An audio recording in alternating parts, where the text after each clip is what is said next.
contact with a supply submarine, a milk cow from which it will take on fuel, food, ammunition. Fattened and refreshed, fighting submarines range farther, strike oftener, hit harder without having to return to base.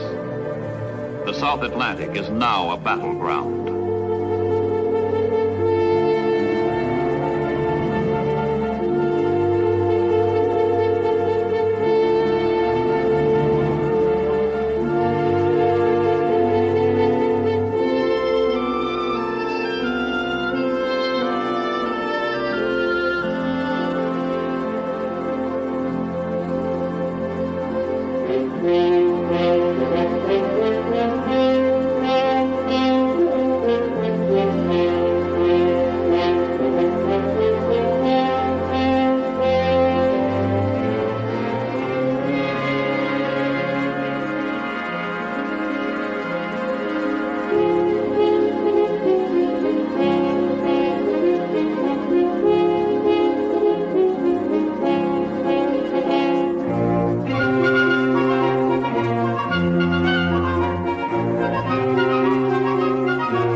Ready to spread further havoc along the southern sea lanes, the German submarines are not alone. Through these waters runs Germany's only link with her Oriental partner. The Japanese Empire sends its submarines through the South Atlantic to demonstrate to blockaded Germany its loyalty to the common cause, fascism.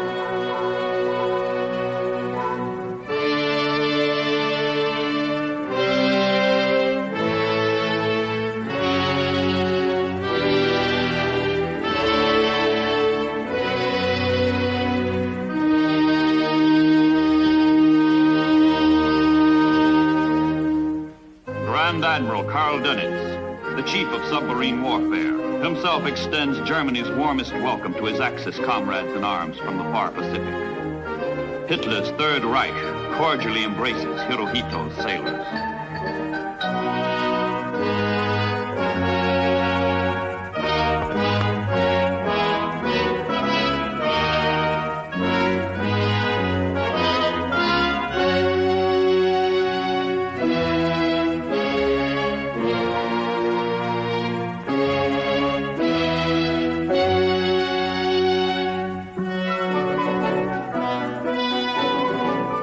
For the German Navy, war has come 5 years too soon.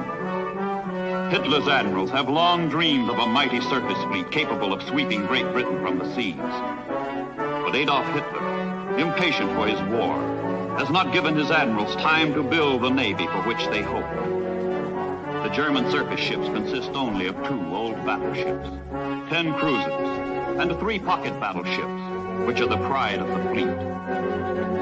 At the outbreak of war, Hitler summons the captain of his finest pocket battleship, the Graf Spee, and orders him to disrupt and destroy enemy merchant shipping by all possible means.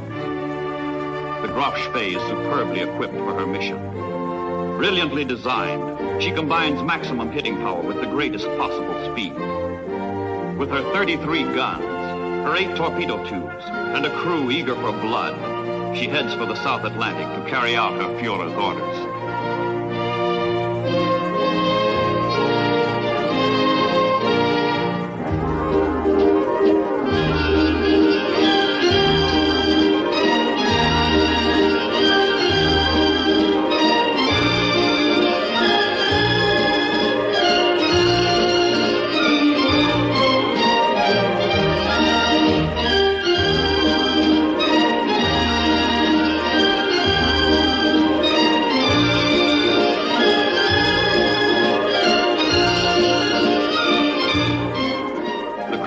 Graf Spee is wildly successful.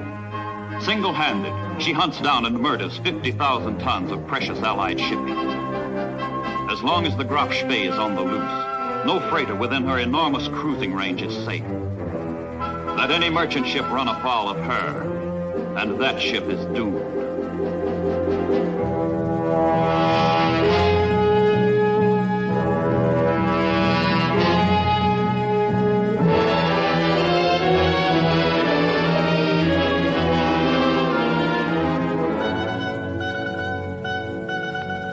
to stop is flashed to the helpless freighter.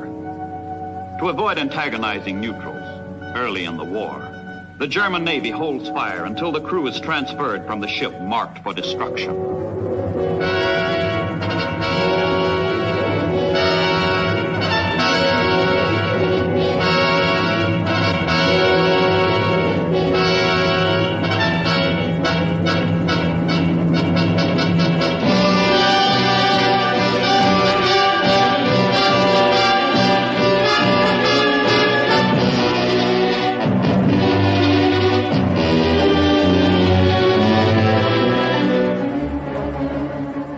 The menace of the Graf Spee overshadows the entire South Atlantic.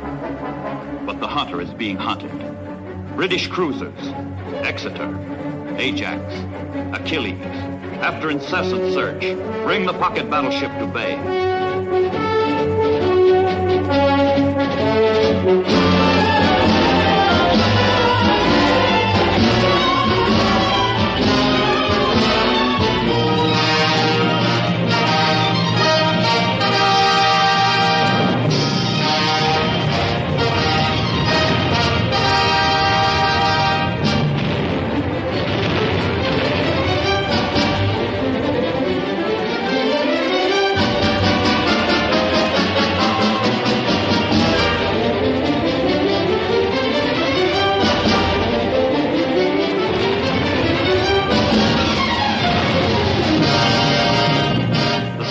Of the Royal Navy win the day. They damage the Graf Spee, but they do not sink her. Crippled and far from base, the German runs for cover.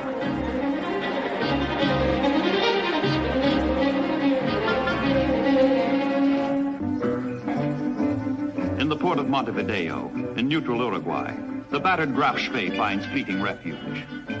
But 2 weeks are needed for repairs, and the international laws of neutrality rule she can remain a mere 72 hours. Night and day, the British cruisers patrol outside the harbor to prevent the Graf Spee's escape.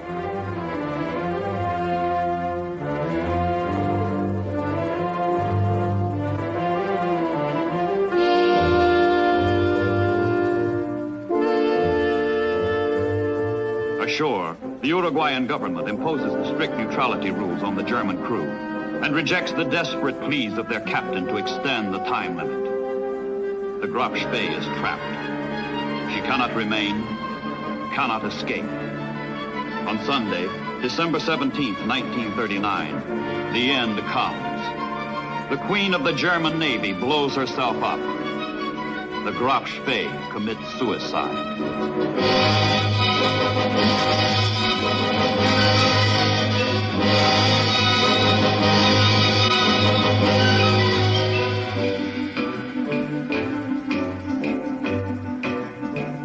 But Axis warships are not alone in menacing the free world below the Tropic of Cancer. German interests, with their own newspapers and business organizations, ally themselves with the fatherland. The totalitarian trappings of German fascism are openly worshipped on South American soil.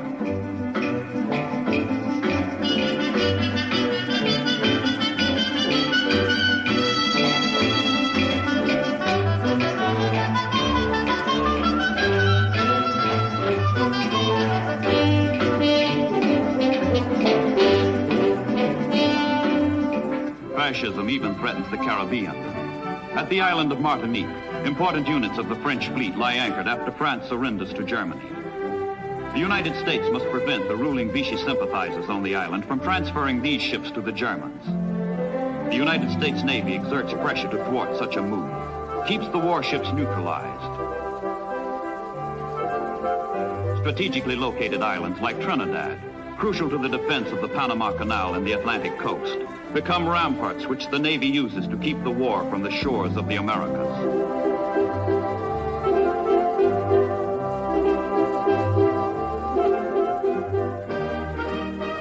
Trinidad's naval operating base begins functioning in August 1941. When the United States enters the war, Trinidad is a keystone in the Southern convoy system and anti-submarine warfare. Under Rear Admiral Hoover, commander of the Caribbean sea frontier, the Navy relentlessly polices southern waters.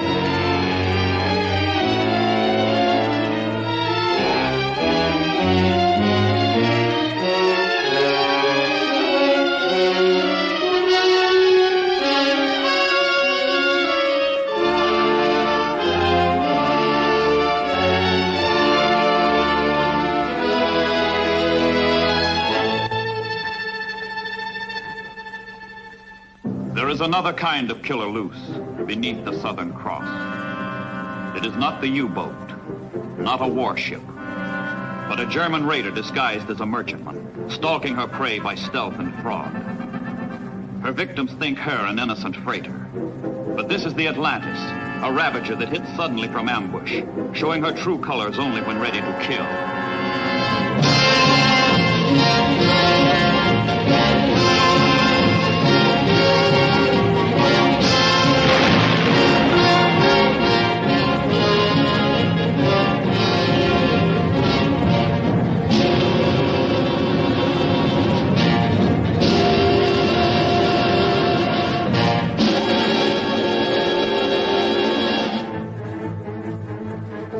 The Atlantis, a masked assassin of the sea, killer in mufti.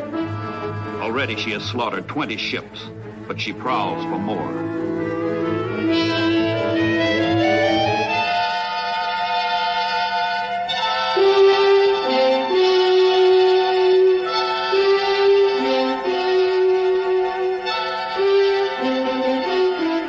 A fat prize, this one. A Greek merchant ship. Her crew is brought aboard the raider, and the boarding party is ordered to loot her provisions and cargo before sending her to the bottom. The lawlessness to be staged on her deck stems from the days of skull and crossbones, the days of piracy on the high seas. First, the raider will exact her tribute, then she will destroy.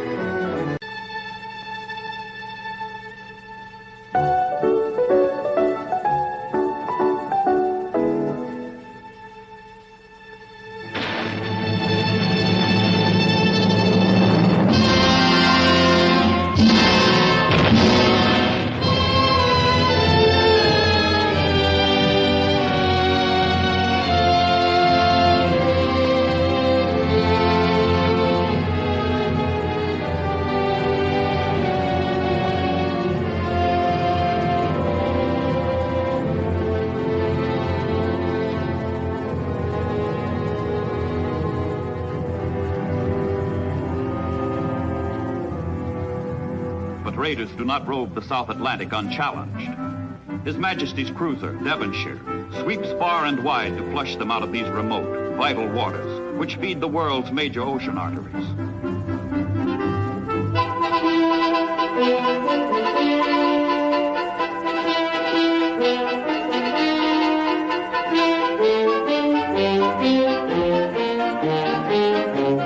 From the observation plane comes the report of an unidentified ship in the area, and the Devonshire changes course and speed to investigate. Is it friend or is it foe? The Devonshire must make sure before opening fire. The unknown ship maneuvers suspiciously, and the cruiser is alerted for action.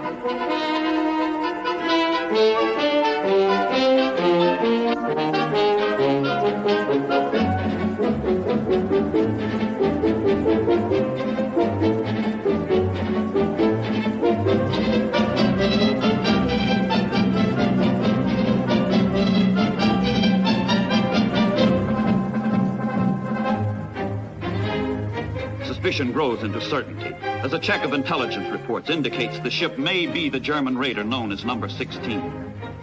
Secret recognition signals from the Devonshire bring only evasive response from the mystery ship. No doubt remains.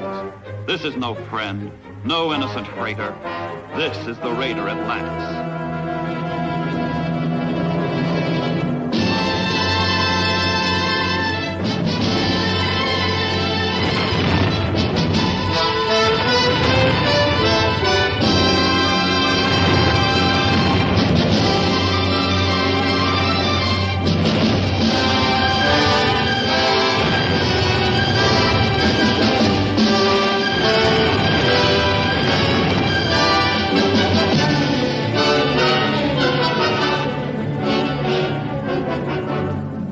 Atlantis. Death of a raider. Devonshire cannot stay to rescue survivors. For wherever a German raider is, there also are German submarines.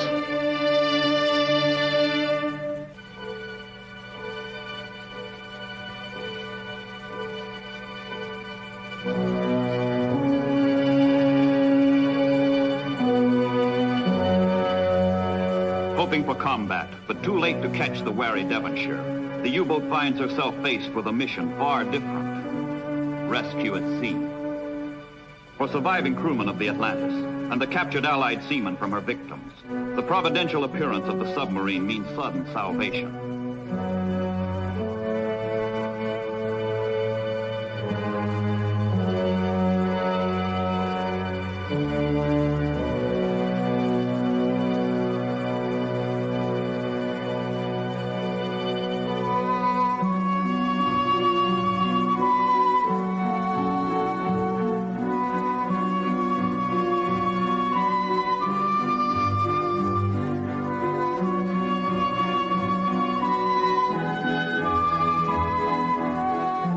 Lifeboats in tow, the submarine heads toward a rendezvous with the supply ship, which will take the survivors ashore.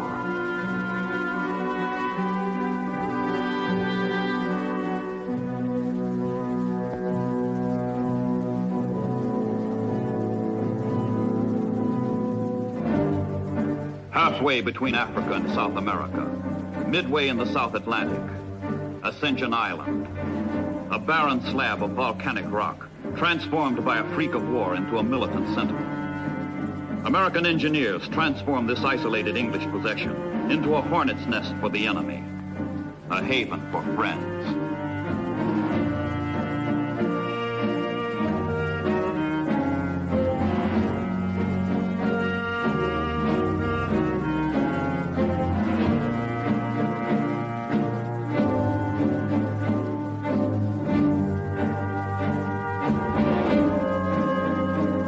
Ascension's airfield, short-range American planes pause and refuel on their flights to Africa.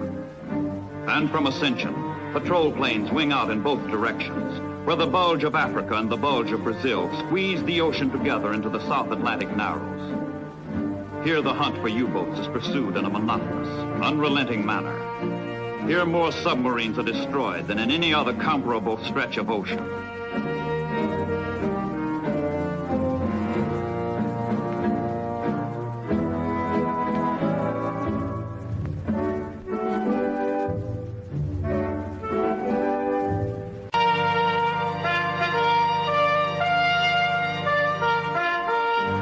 Together, the Brazilian and United States navies deny the South Atlantic to the Axis. The impact of sea power here is felt afar in the African desert, where 500 Sherman tanks, convoyed safely through the Narrows, turn the tide of battle at El Alamein. Victory at sea in the South Atlantic means victory across the sea in North Africa.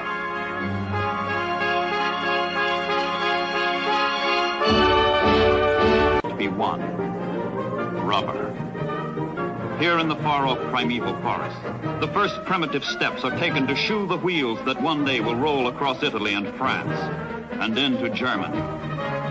North America is the arsenal of democracy, but South America pours out her wealth to keep the arsenal stocked.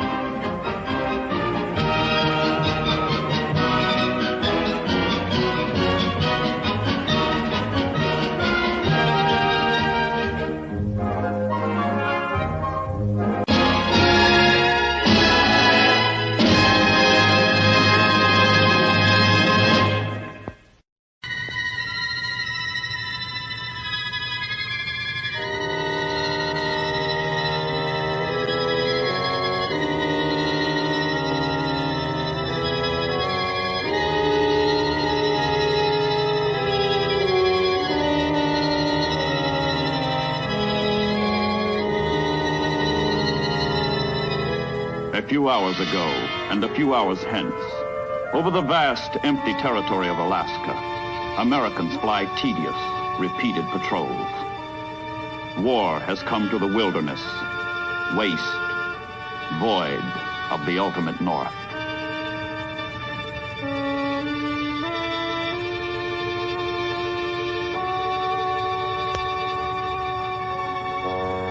For the first time in history, the vacuum that is the top of the world is filled by major powers who meet there and clash. As the Earth shrinks in circumference, so do the routes that link allies together. So do the avenues along which enemies attack. The links must be kept clear, the avenues defended.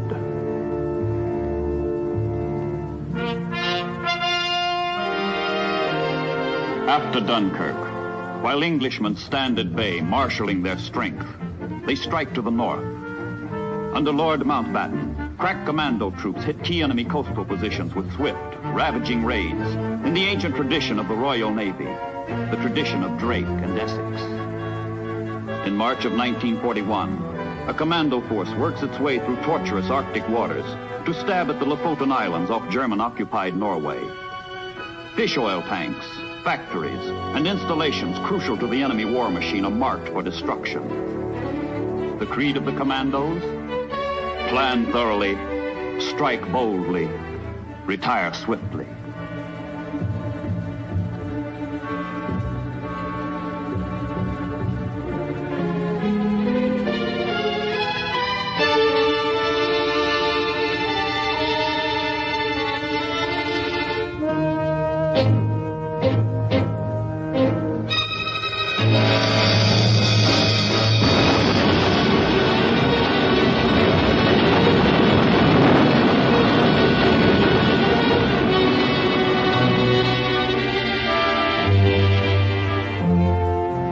Back to England with the commandos goes a mixed bag.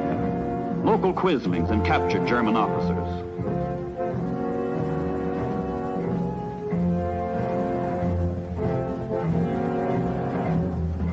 And 350 Norwegian patriots dedicated to democracy's cause, the liberation of their country. Target, Spitsbergen. Ocean, the Arctic. Date, August 1941. Spitsbergen's rich coal deposits and key weather stations are important to the Germans. They must be destroyed.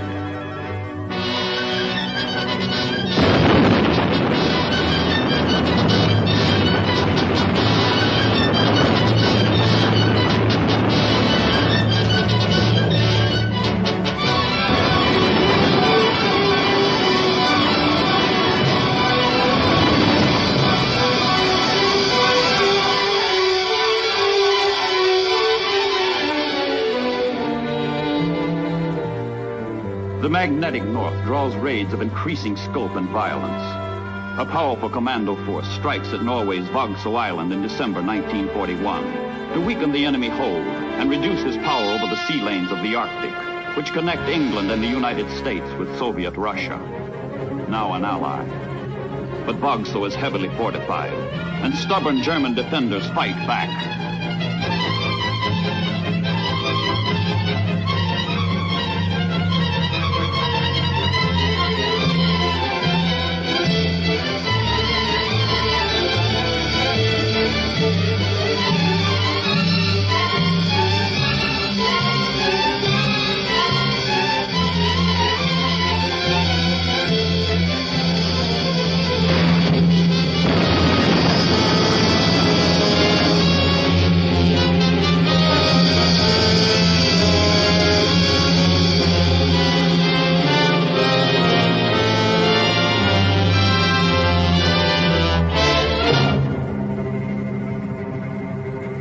When the raid is over, 150 Germans are dead. More military installations wrecked. More patriots liberated. More quislings captured. And the commandos head for home, as their countrymen, together with the Americans, determined to get supplies to desperate Russia, no matter what the cost. An ally is in peril, and a lifeline is flung across the top of the world. It is the most expeditious way of feeding embattled Russia from democracy's arsenal. The shortest route. But for the pregnant ships, the grimmest, the harshest, the cruelest.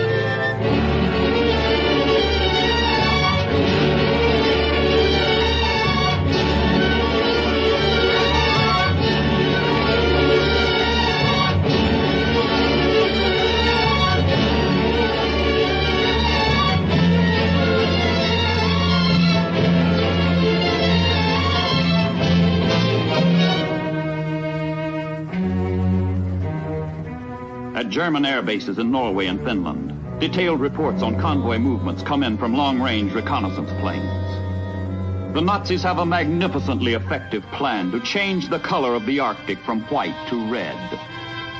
How? Slaughter. Slaughter. Slaughter.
Smokescreen, a device to hide the convoy and confuse the attack.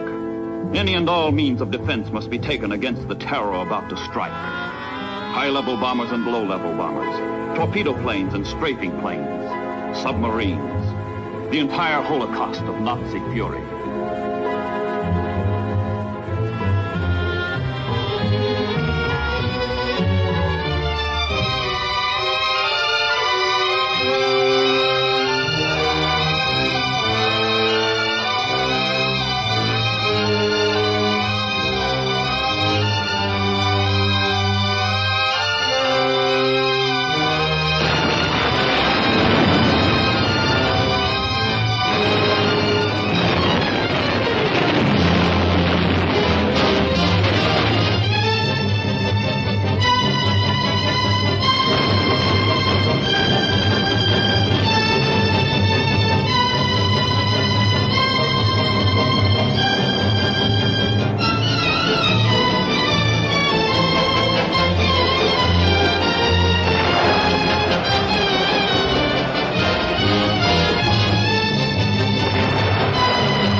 The attack goes on, relentless, unbroken. But while the convoy reels under the slugging, more death is on the way. The German surface fleet lurks in hidden Norwegian fjords, waiting to smother any surviving Allied ships. The mightiest warships in the German Navy, von Tirpitz, Scharnhorst, Scheer, Prinz Eugen, Lutzow, are poised to thwart the Allied lifelines. Too wary to be brought to open battle, the ships sortie only for sudden strikes.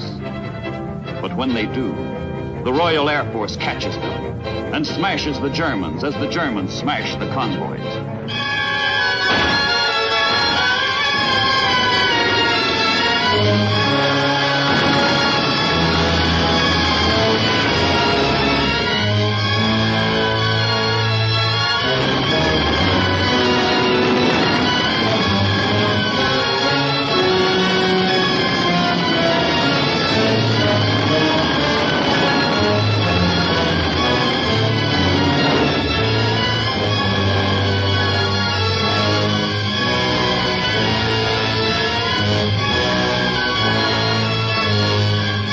Now the Germans reel in the seesaw struggle for the Arctic, but the Murmansk convoys come close to full disaster. The German attacks continue around the clock, continue for days on end. If the Germans can choke off the flow of supplies to Russia, munitions, oil, food, machinery, guns, planes, tanks, trucks, the bleeding Red Army may collapse. The entire Allied cause may face defeat.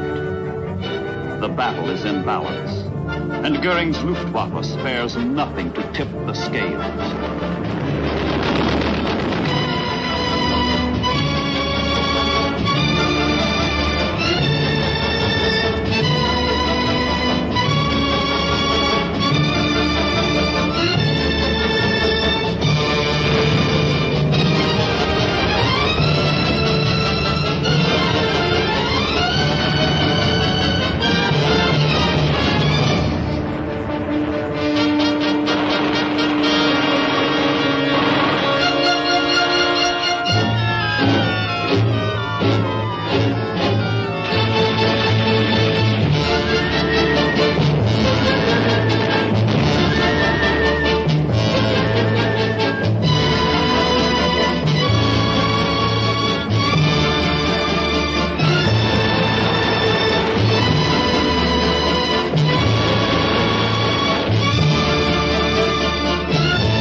In some convoys, only one half of the ships survive. On no other sea route are losses so high, casualties so terrific. Even for those who survive the German onslaught, the end is not yet. Another ordeal, as fierce as enemy action, scourges the ships and men of the Murmansk run. The name of the ordeal, weather.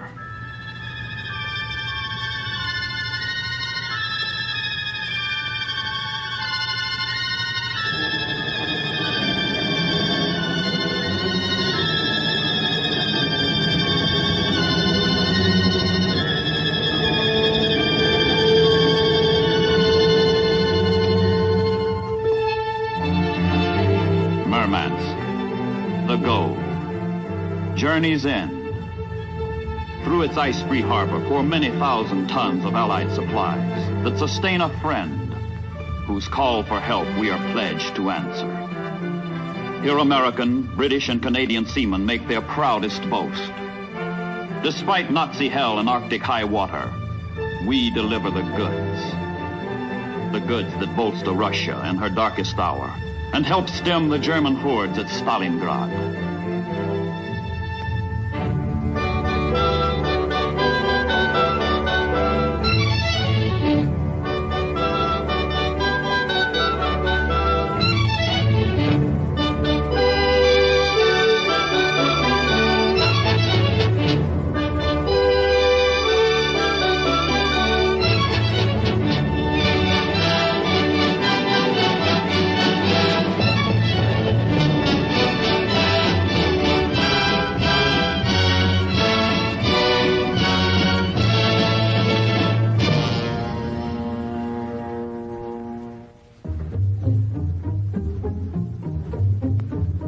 In miserable Murmansk, the suspicious Russians restrict the movements even of their own allies.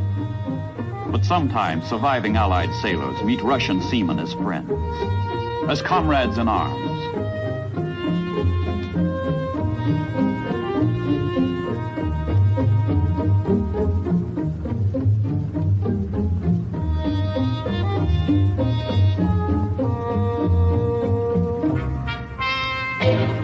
Directly across the North Pole, the United States faces the Soviet Union on the Bering Sea, where the Aleutians stretch 1,000 miles toward Asia. Here, too, contact is made with the Russians. The United States Navy transfers ships of war to the Red Navy. Prophets of war have warned. One day Japan will seek to invade America through the Aleutians. The Japanese have come.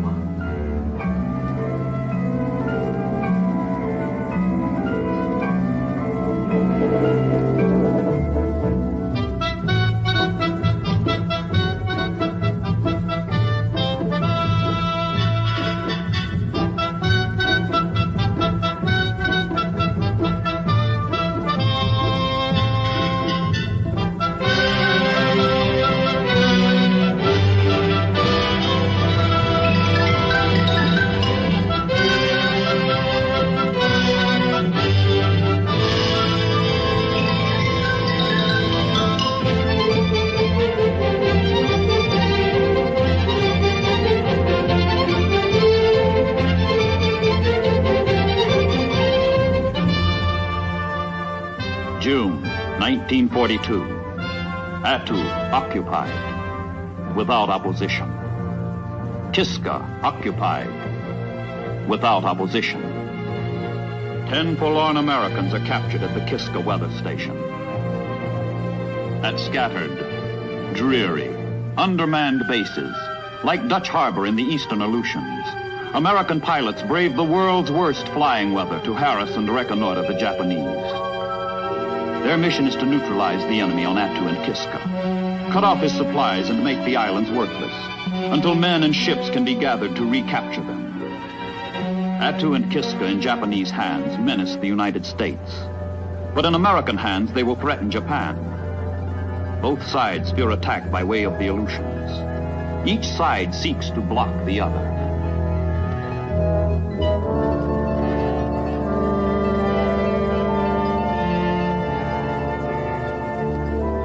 May 1943. the stubborn stalemate breaks. From Cold Harbor in Alaska, an assault force of 29 warships and transports set sail for Attu. It is America's third amphibious strike of the war. North Africa succeeded. The Guadalcanal landing was a success. But now the ships grope their way through navigational hazards unmatched in all the seven seas. Treacherous currents, uncharted rocks, continual fog, raging storms.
Plan calls for a landing on the island's south coast.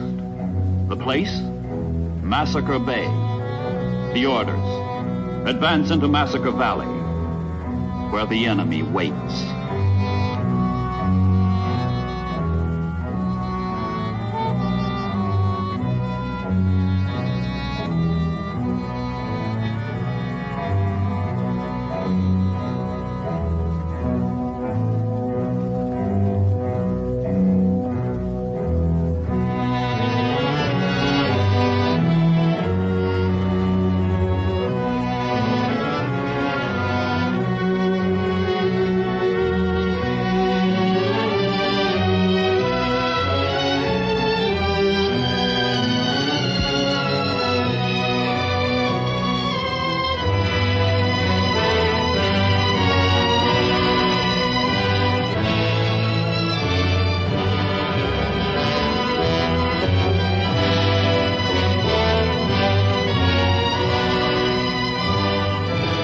Soldiers of the 7th Division, trained for desert fighting, find themselves at war in a freezing hell where an invisible enemy defends himself with suicidal courage. The Japanese, dug deep in ridges, hidden in ravines, contest every yard, every foot. The fight is slow and costly. Massacre Valley lives up to its name. 2,300 Japanese die. 600 Americans die. But Attu is American again, and the Japanese evacuate Kiska. They will never return. Victory over the northern enemy is a desolate victory. The Arctic becomes a theater of military frustration. Nothing more happens to affect the outcome of World War II. Up where the willow whips with bone-piercing chill, and the skies are eternally gray.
far. Sweet. Pilots make their combat intelligence reports. This information is the blueprint for future assaults. After hard-hitting months at sea, the task force returns to base.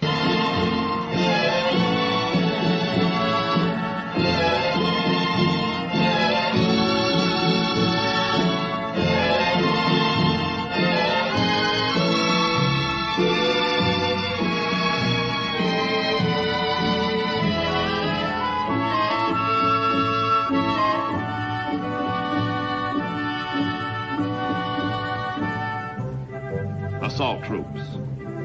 They come from places like Kansas, Alabama, and Oregon. They're destined for places like Tarawa, Kwajalein, and Eniwetok. The names are worlds apart, but global strategy demands they be brought together. Tokyo lies 4,000 miles westward by sea. It cannot be reached unless these men first suffer and bleed and die on intervening coral atolls that block the way.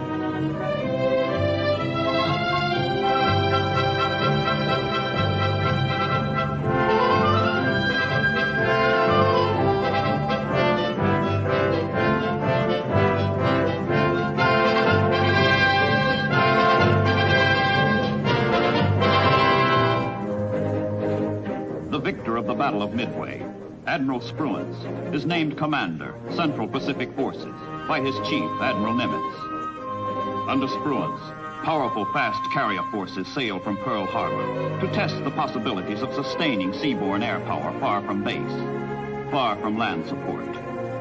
The fleet is out to strike and stay.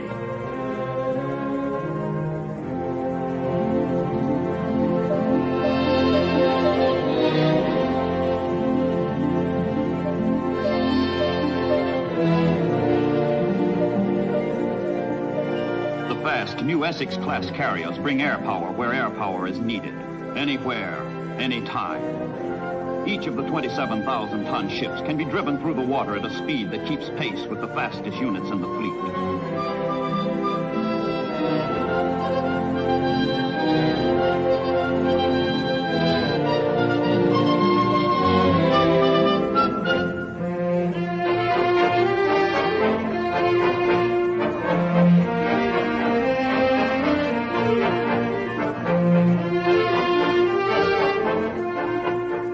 The hours are long.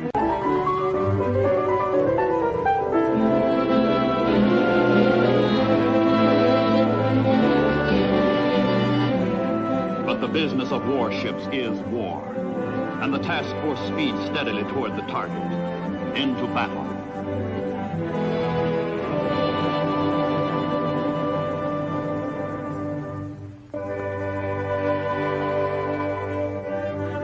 The islands to be seized are part of Micronesia, the tiny islands. Strategy for the coming conquest is explained to the men who must execute the plans. While Marines claw up the Solomon Islands in the South Pacific, while soldiers push northwestward on New Guinea in the Southwest Pacific, the carrier groups smash at enemy defenses in the Central Pacific, compelling him to split his forces, confusing him as to the main line of attack. The hour for action approaches.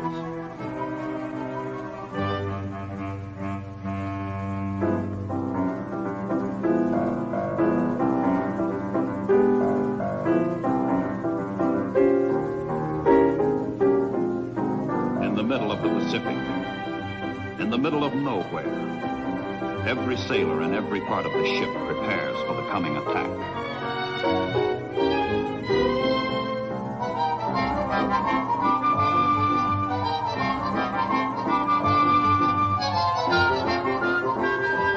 In the general mess, ship's cooks break out special chow they have stowed away for moments like this. Tense, long moments before battle.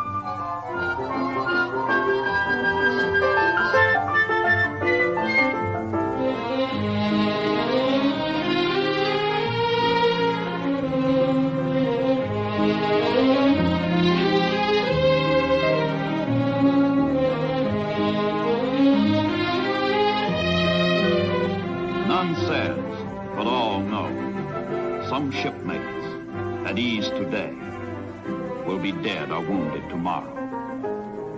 Dawn and action come all too soon. It is later than they dare think.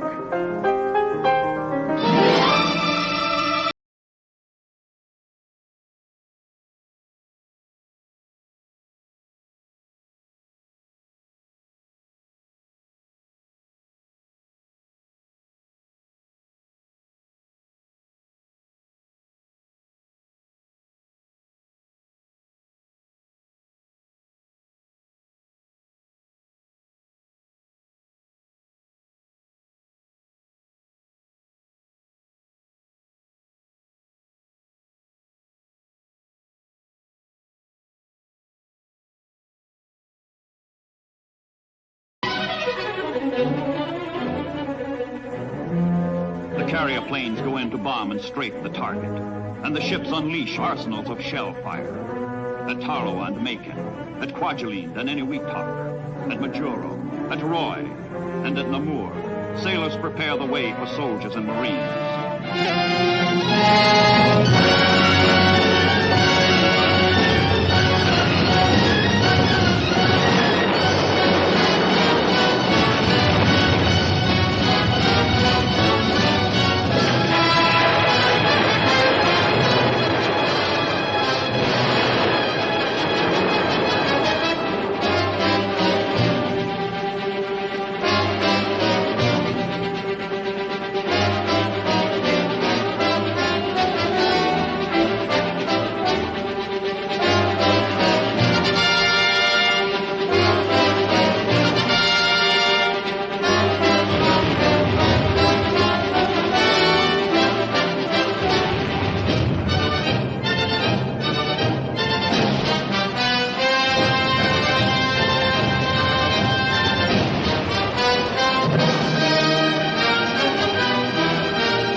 But no preparation can purge the landings of their terror.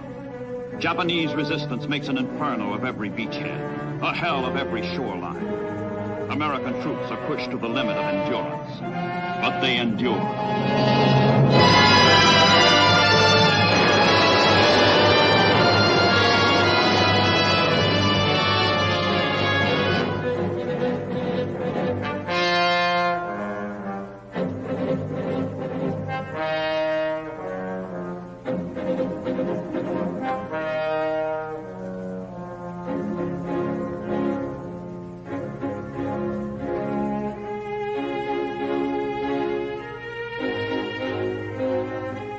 Supply ships keep fighting ships at sea, in combat. Though hundreds of miles from Pearl Harbor, though thousands of miles from California, there is no lack of essential ammunition, food, materiel, fuel, to keep the enemy on the run, to give those in battle more than they need to fight their fight.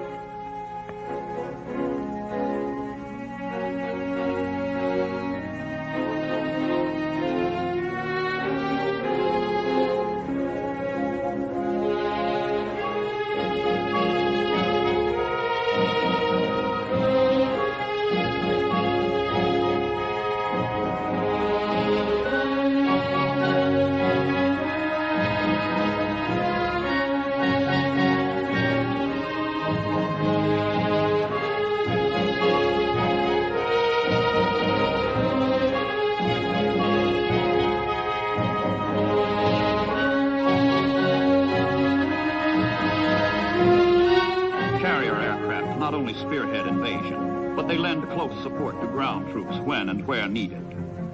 Other carriers roam far afield to pound down such enemy bastions as Truk, a formidable fleet anchorage in the Central Pacific, an island the Japanese have encrusted with armament, aircraft, pilots, and soldiers in their attempt to dominate Micronesia.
Plane after plane, squadron after squadron, group after group.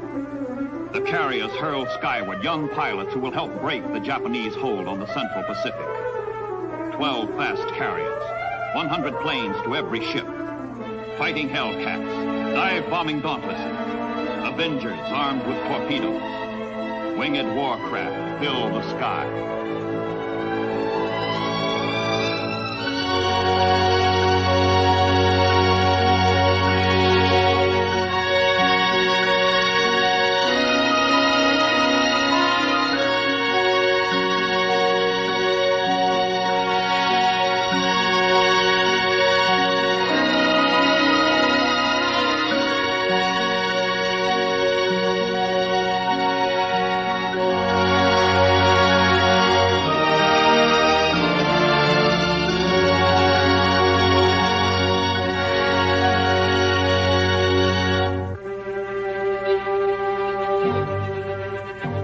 Into combat information centers come the first warnings of counterattack, and all hands know the carriers will be the major targets.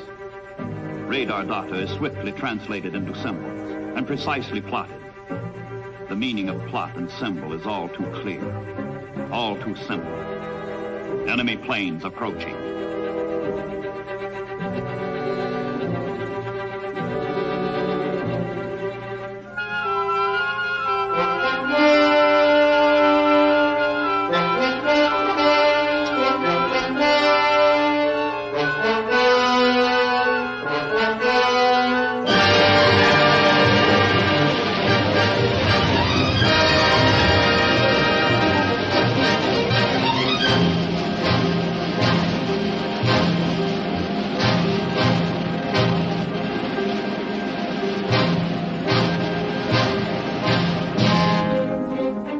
Fighter direction officers order out the carrier's combat air patrol to intercept the attackers, beat them off, shoot them down.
Crucial, burning islands, other carrier planes bomb and strafe in close support of the guy on the ground, who is slugging it out with a rifle, a carbine, or perhaps a hand grenade, flamethrower, or bayonet. But it works.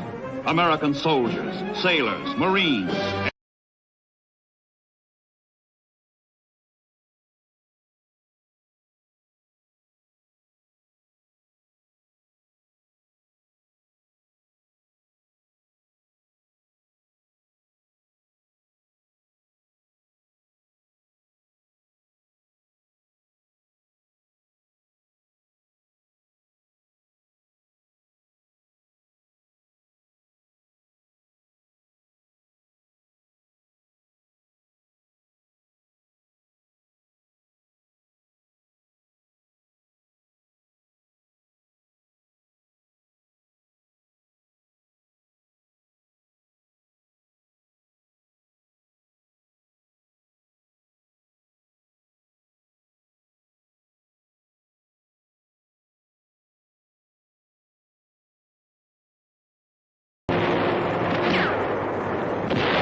Island after island falls, and the Japanese never give up until they die.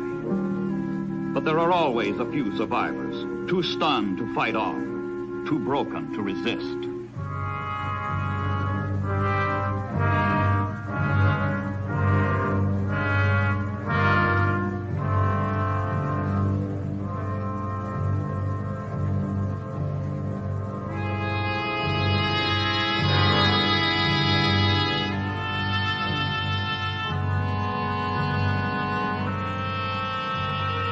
Back from the battle come the wounded and maimed.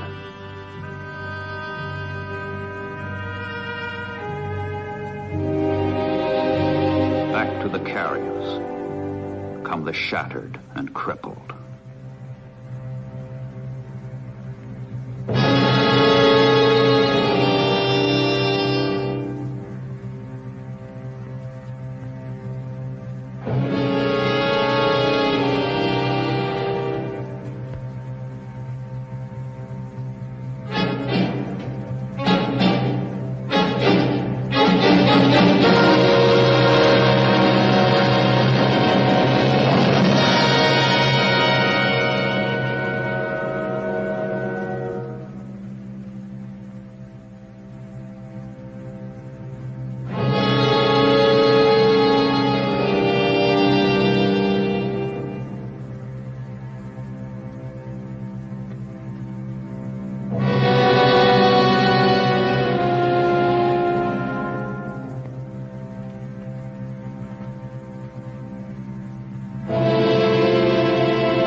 Planes and their pilots, the ships and their sailors, the landing troops have destroyed the Japanese in the Central Pacific.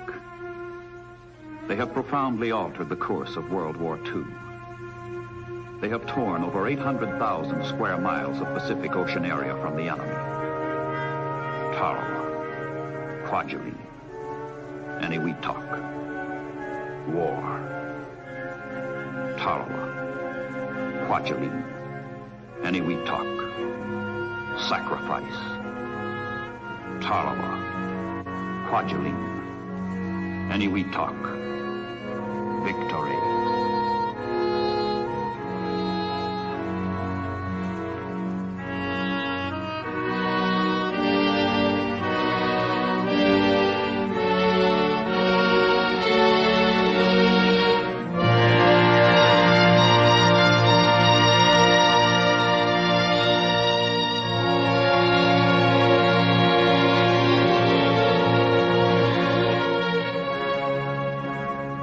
Conquest of Micronesia.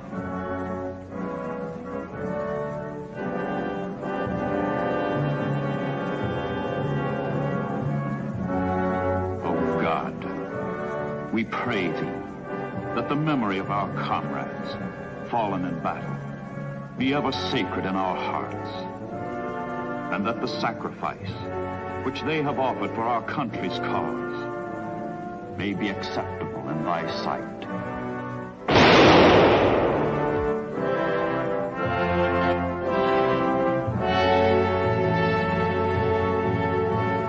Japanese target, Port Moresby, only 300 miles north of Australia, key to a vast strategic area. Daily come the bombers, daily comes destruction. Port Moresby blocks Japan's complete control of New Guinea, of Australia. It must be smashed. It must be taken.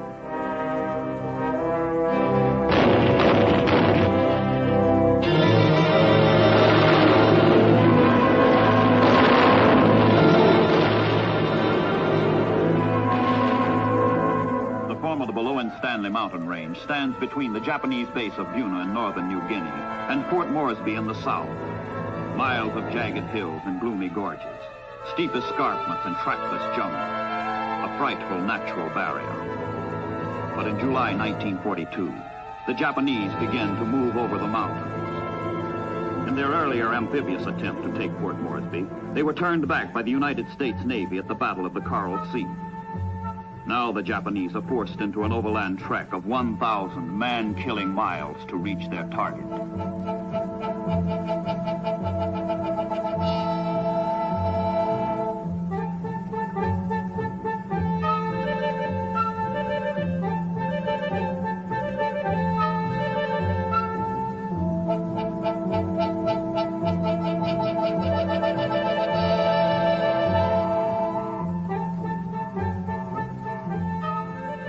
Outside Port Moresby, where the Japanese must be met and stopped, is a steaming, tangled nightmare of tropical undergrowth and malarial mountains. This is the part of the world called Melanesia, the Black Islands. For the Allied soldiers, sailors, and airmen who must throw back the Japanese, the Melanesian nightmare begins.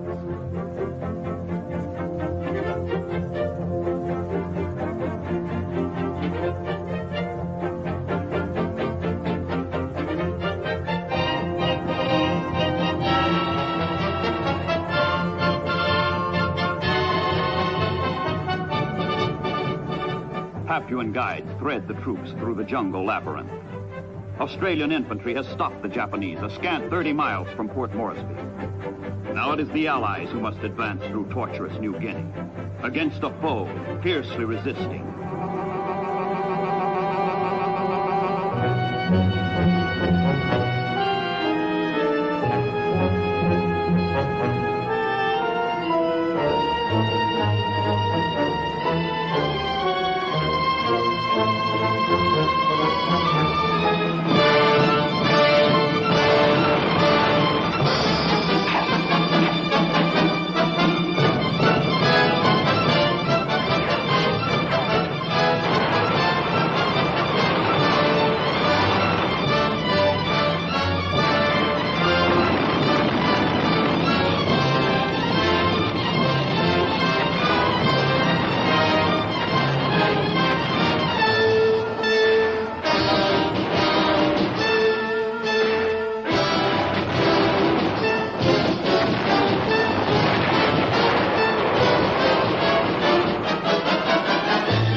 Months of bitter, brutal combat.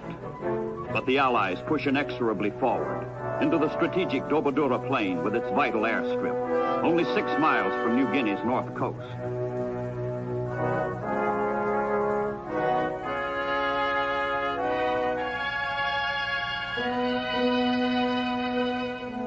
The Japanese retreat becomes a rout. Enemy garrisons give up Buna, Gona, Sanananda, north coast bases that will serve as stepping stones for future Allied advance. For both sides, the campaign has been a horror of death, wounds, disease.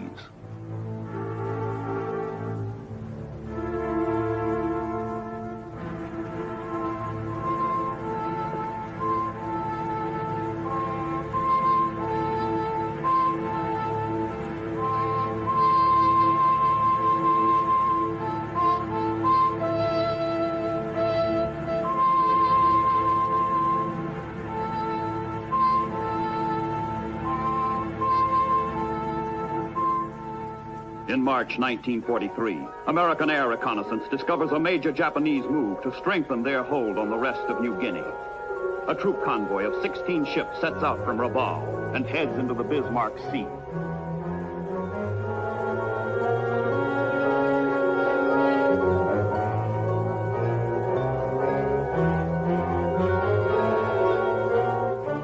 Dispatches come indicating 8 enemy troop transports and 8 destroyers on the way. Allied airmen make ready to nullify the Japanese threat with every available plane, bomb, bullet.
D-Day battle of the Bismarck Sea is a major victory of planes over ships.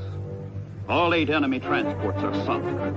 More than 3,000 Japanese soldiers perish. Only 4 destroyers escape.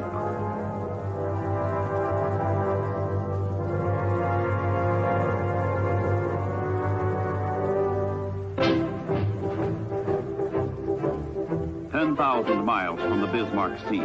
Throughout the United States, shipyards are building a new amphibious navy and strange new ships called LSTs, landing ship tanks. These will change the pattern of war. The Second World War has evolved into the first great amphibious conflict in history, and landing craft take priority over destroyers, carriers, and everything else. Down the rivers of the United States, into the oceans of the world, plod the LSTs.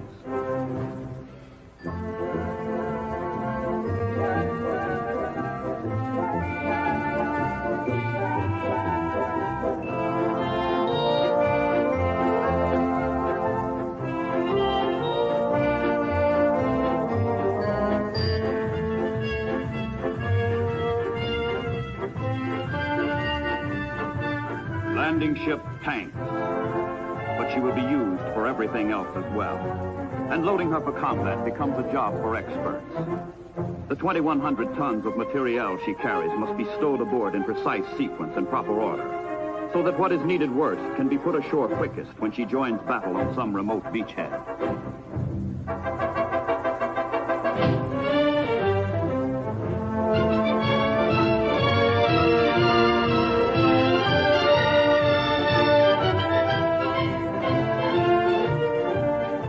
Throughout Australia, throughout the Southwest Pacific, the Allies shift from dogged defense to spirited assault. Beginning in the summer of 1943, the men, the ships, the materiel flow in a massive surge west and north toward Mindanao and the distant Philippines. General MacArthur's strategy has long called for an advance along the New Guinea-Mindanao axis. This advance will be borne largely by small amphibious craft, a navy without glamour. These men know only hard work, hard living, hard fighting, and hard-won victories. Now the LSTs, the floating garages, come into their own. Loading techniques blueprinted in advance become actuality. Pile it in, stuff them full, and every item finds its designated place.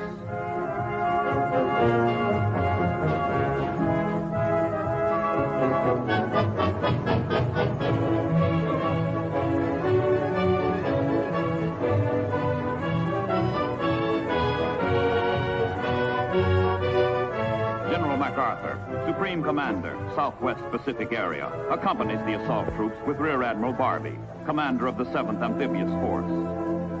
I shall return, MacArthur has said, referring to the Philippines. The fulfillment has seemed remote. Now the return begins. From Sydney, from Brisbane, into the Coral Sea, into the Bismarck Sea, along the northern New Guinea coast, move the Allied armies and navies.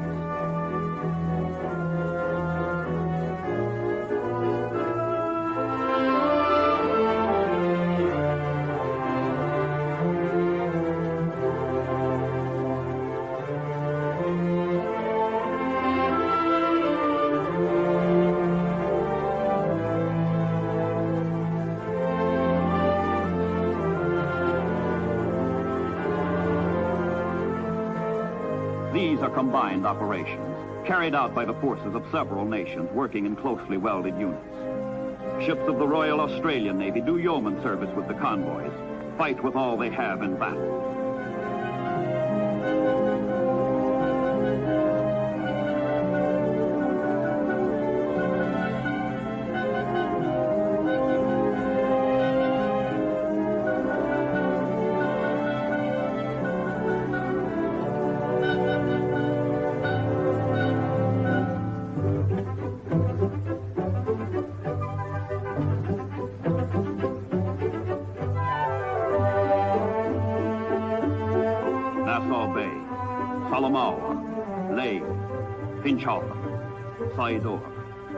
These are footholds along the New Guinea coast, needed for Allied progress westward. The approach is covered, stealthy, cloaked in darkness. And night in the convoy is tense, silent, strained. Dawn will bring the test of combat, the ordeal of fire.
Everywhere the Japanese resist with fortitude, fury, determination.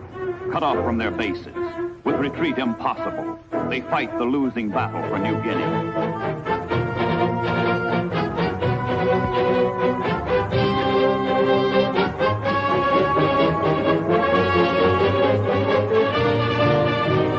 More rugged, more useful than even their designers dreamed, the LSTs nose into the shore and disgorge their torrent of supplies. The wealth and ingenuity that has made America great in peace combine to make her victorious in war.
In one of his rare promises to his emperor, Dictator Tojo has promised to stop the enemy's westward movement.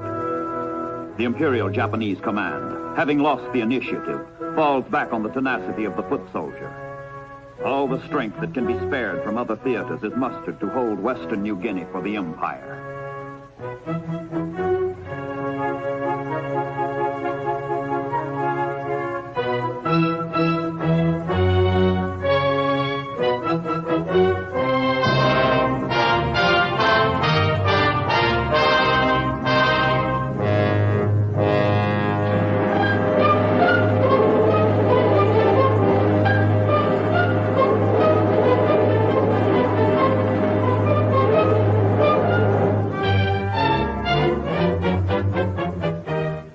Allied power mounts more swiftly than the Japanese can retard it. Operations that would have seemed sheer fantasy a year earlier become routine reality. The inland village of Nadza, which commands an escape route for the Japanese and boasts a usable airstrip, is the target. 300 planes from fields at Port Moresby and Dobadura will lift 1,700 paratroopers, the Pacific's most spectacular airborne assault.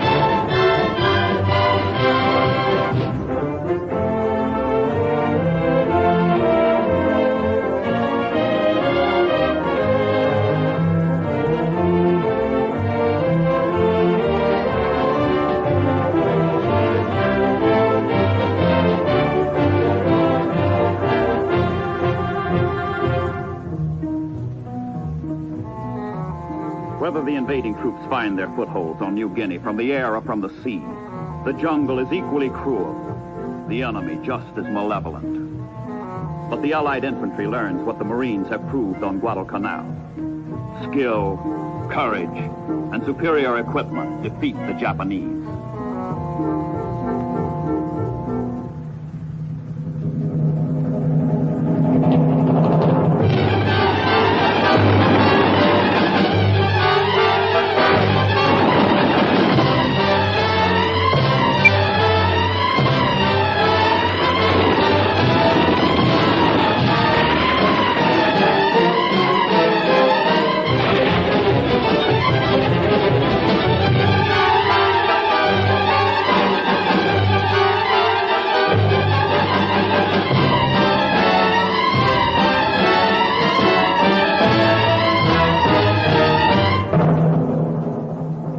Natives are primitive and warlike.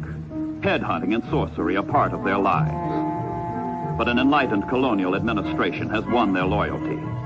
As pathfinders and guides, they lead Allied patrols through secret trails, bring up mail and supplies, and help maintain isolated outposts deep in the jungle.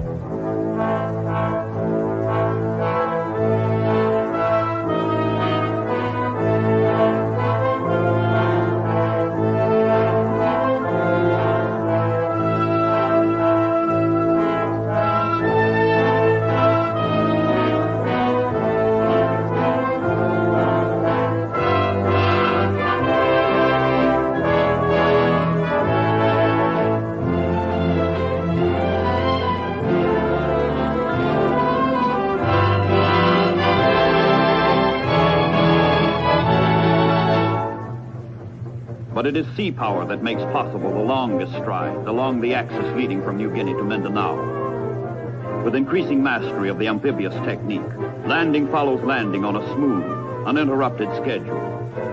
Over a period of 18 months, the Allies average a new landing every 35 days. And each new foothold is converted into a staging area for the next leap along the New Guinea coast.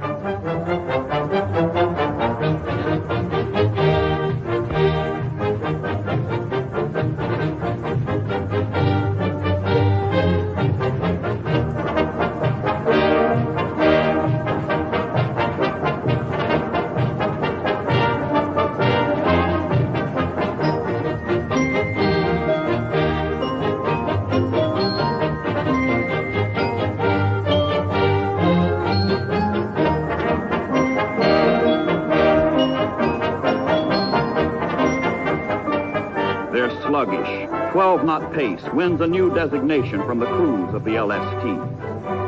Large, slow targets. But they get there. They deliver their goods, their punch.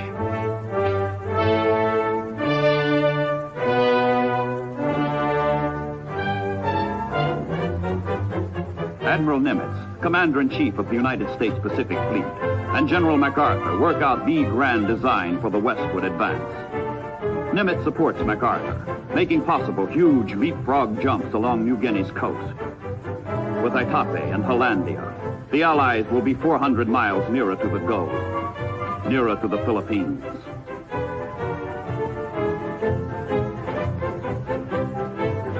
Carriers support the Hollandia operation, which is beyond the reach of land-based planes. The enemy is taken by surprise.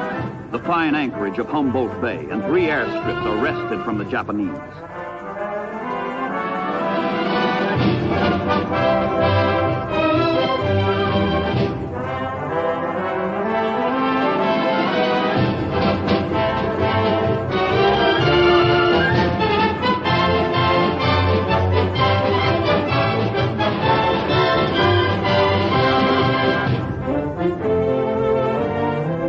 Smokescreen to cloak ever more landing crews. And the advance goes relentlessly on, north and west, Alloway, Wakta and Biak, Lumpur and Sansapor. Sansapor is on the uttermost western tip of New Guinea, and with it the entire coast is in Allied hands. But the advance does not stop. In September 1944, the Allies swarm ashore on the island of Morotai, on the threshold of the Philippines. More than 135,000 enemy troops have been bypassed. cut off without hope of rescue. In a little over 12 months, Allied forces in the Southwest Pacific stormed 1,300 miles closer to the heart of the Japanese Empire.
Death, these brave men know thy sting. God grant they know their victory.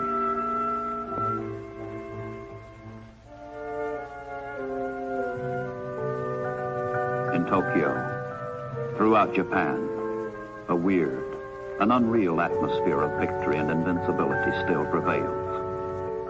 A feverish, fraudulent security shrouds the islands. Reports from all the battlefronts tell of nothing but Japanese triumph, Allied disaster. But beneath the cheering oozes out the hideous truth.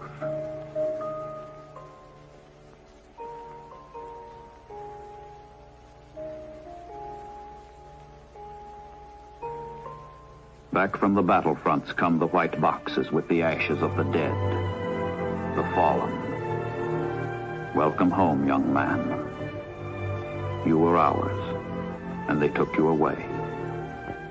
You are no more.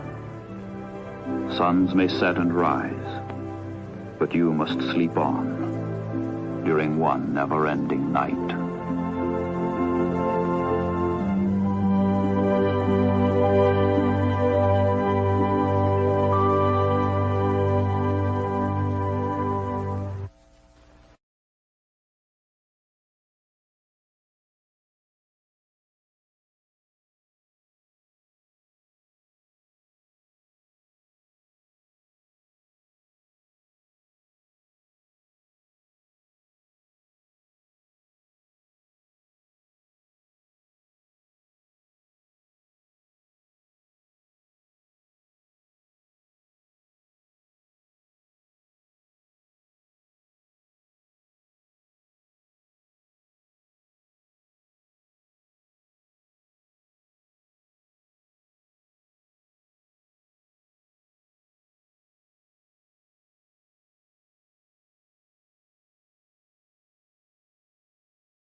And now, Roman Renaissance.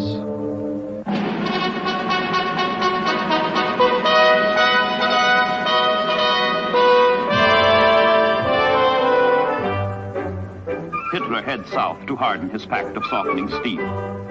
From the Brenner Pass, which links Germany and Italy through the Alps, his official train races to Rome for a high meeting of state. The Fuhrer controls all Europe, but after 4 years of war, his Axis partner, Italy, has sunk to the status of a satellite.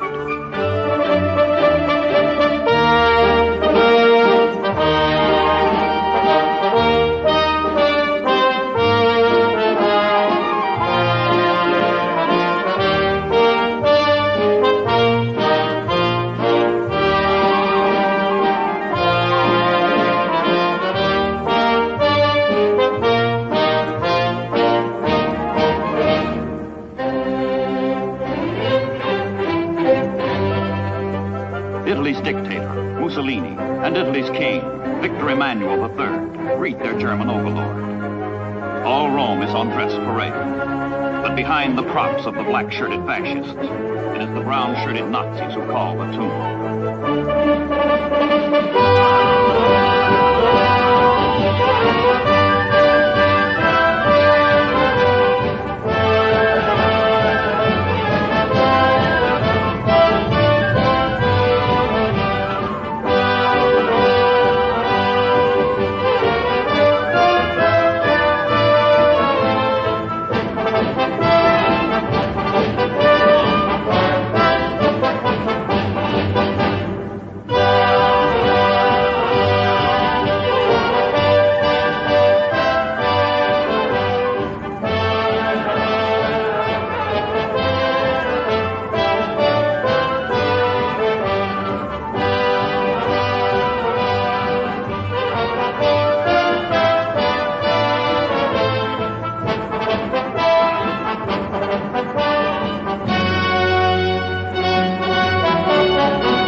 Grandeur that was Rome, debased, mocked, to make an Axis holiday.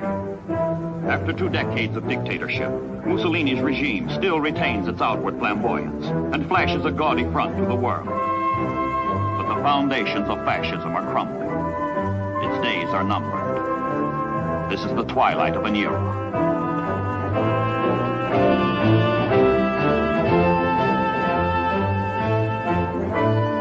Across the blue waters of the Mediterranean, on the hot sands of newly won North Africa, Allied commanders dream, plan, perfect the design which will bring the Axis to its knees and bring Allied soldiers to the continent of Europe. Sicily is the stepping stone. General Montgomery will command the British troops, General Patton the Americans. The greatest convoy yet organized, almost 3,000 ships and landing craft, from ports stretched all the way east to Suez, all the way west to Gibraltar, will deliver the punch on which hangs the fate of the Italian Empire. In July 1943, the convoy puts to sea under the scrutiny of His Majesty, King George VI.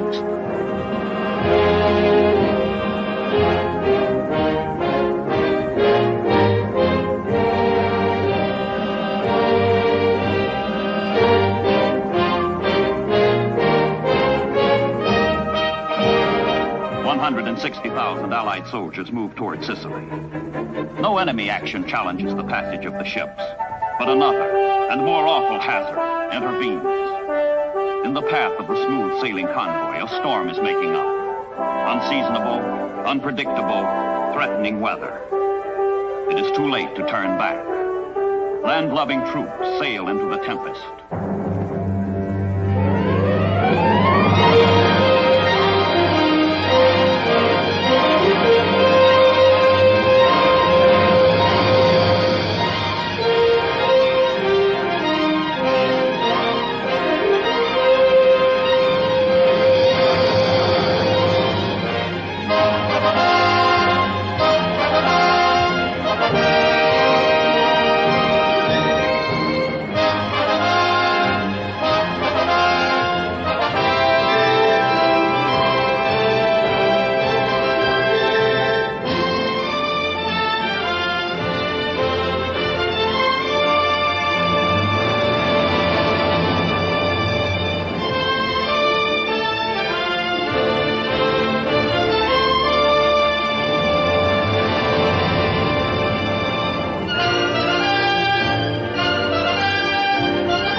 Convoy and its men weather the storm. Sicily, ancient fortress, forgotten kingdom, rugged island separated by a mere 2 to 12 mile strip of water from the Italian mainland. But it takes 6 weeks of vigorous fighting before Sicily falls, and the last prisoners from the broken ranks of the Axis call it quits.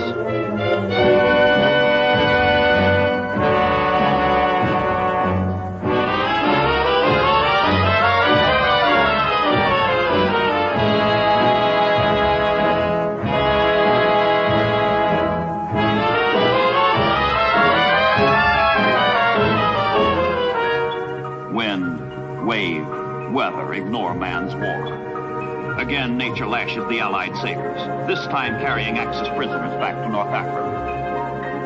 Allied ships may founder, but of greater significance, fascism itself has foundered.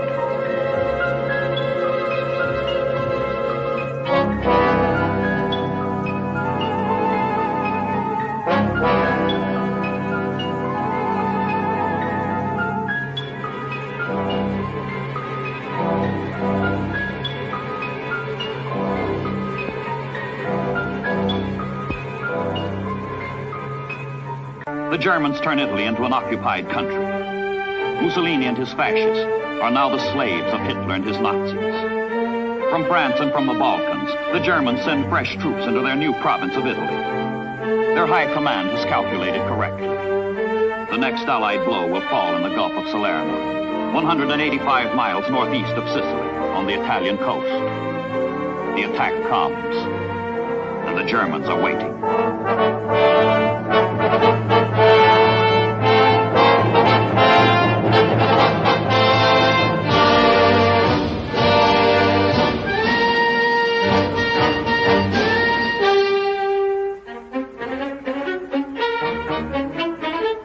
September 9th, 1943, exactly 4 years after the beginning of World War II.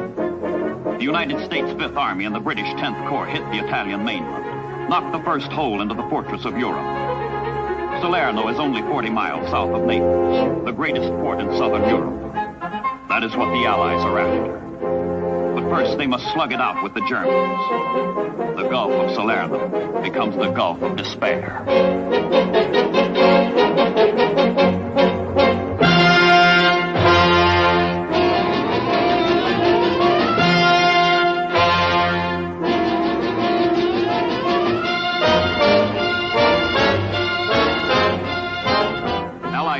Give close, continuous support to the soldiers.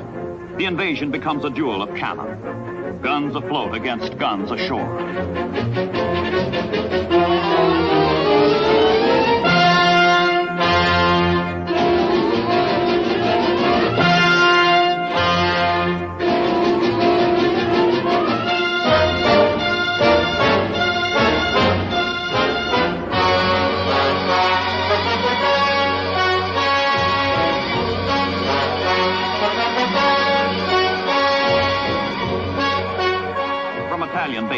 The German Luftwaffe throws everything it has against the invaders, hoping to smash the landings and pin down the Allies south of Naples. The beachhead, the Italian campaign, hovers in the balance.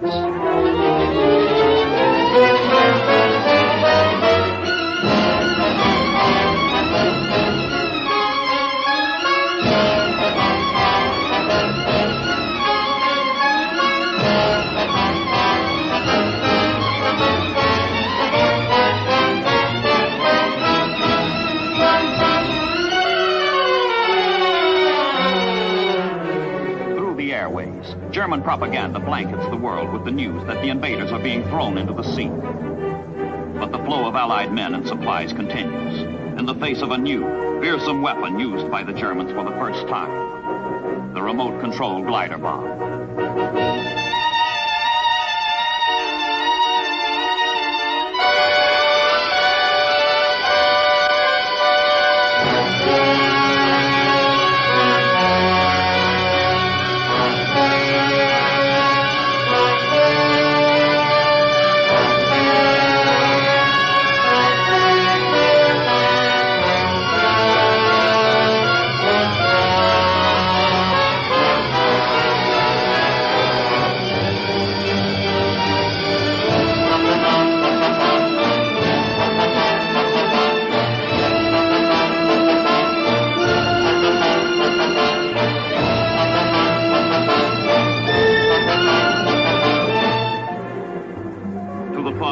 Is added the protecting cloak of destroyers' smoke screens. Survival on the beachhead rests on survival of the ships that support it.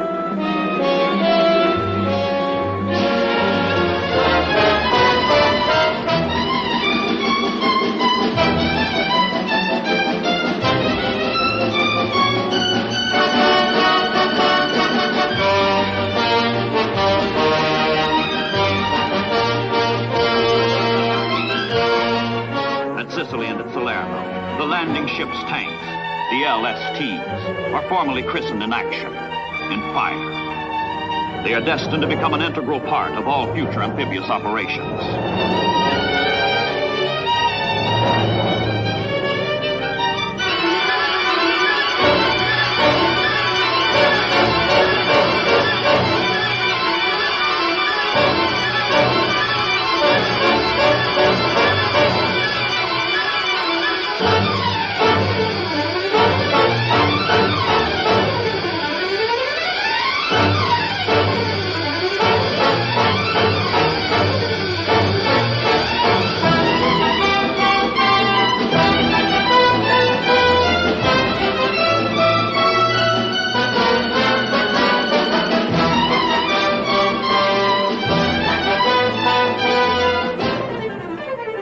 The Germans launched their crucial counterattack, delivered with all the skill and fury that have made Hitler's legions the terror of Europe. The Allies are almost split in two, almost driven off the beaches.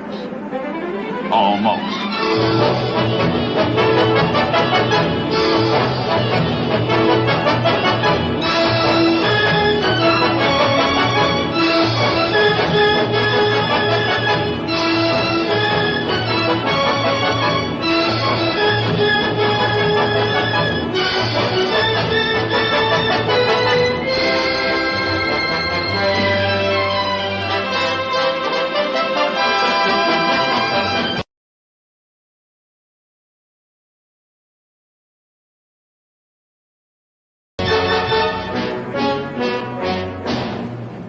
October the 1st, 1943. Naples. The Germans have failed. The Germans fall back to the north. The Allies have their port. A city reeling from air raids, ravaged by typhus, ricketed from hunger. But for the Neapolitans, defeat means peace. For the troops, Naples is only a way station on the weary march to Rome.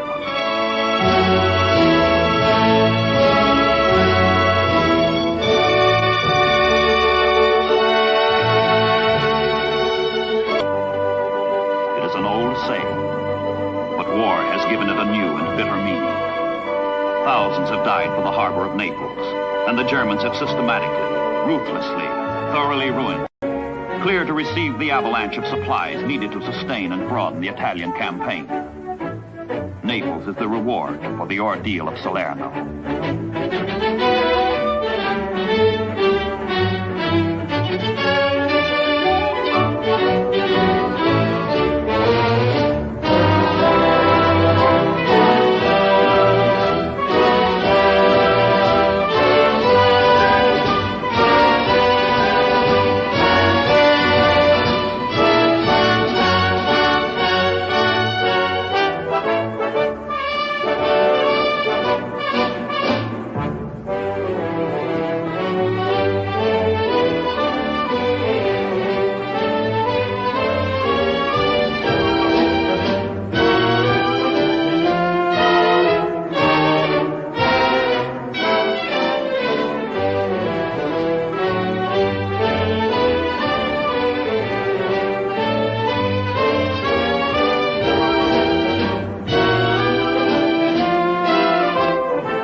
Pile up.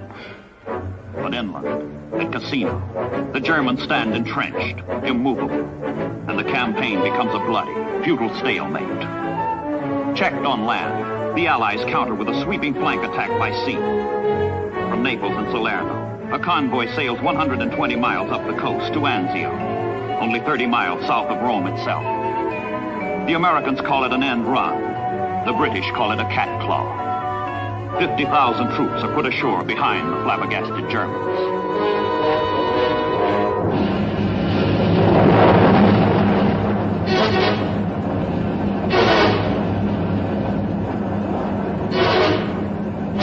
January 22nd, 1944. The initial landings are unopposed, but Allied success is checked by Allied error. Instead of swift exploitation and immediate breakout, the invaders dig in, giving the Germans time to rally their defenses, time to isolate, imprison the beachhead in a perimeter of steel. The hell of Salerno pales before Anzio's inferno.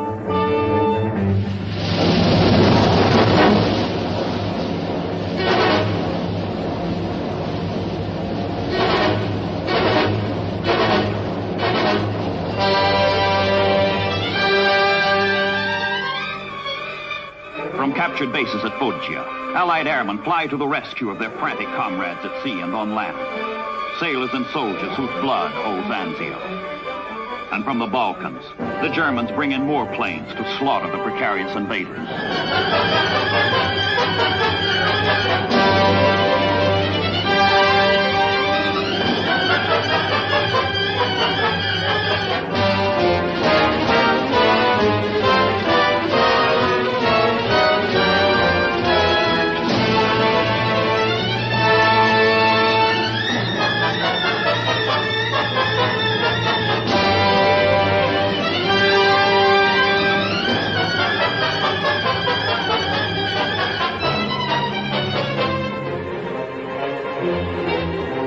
Anzio, intended as a swift, decisive stroke to open the road to Rome.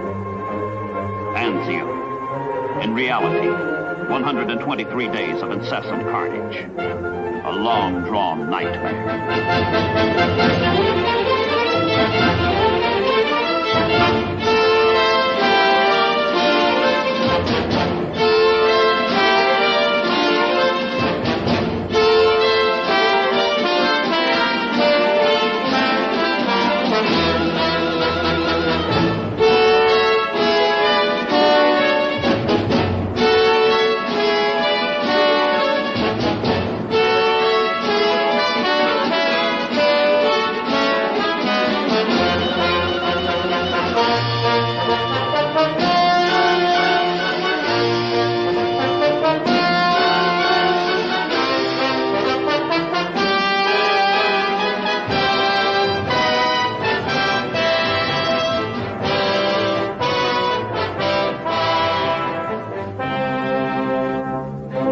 It was January when the Allies landed at Anzio.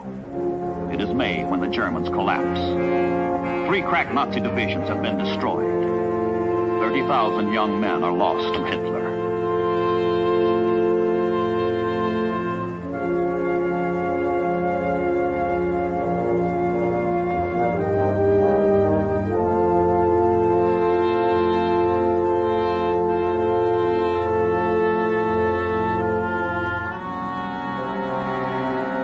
In from the coast and up from the south, the Allied armies stream together, forming a swelling, flowing tide whose billows are lashed by victory.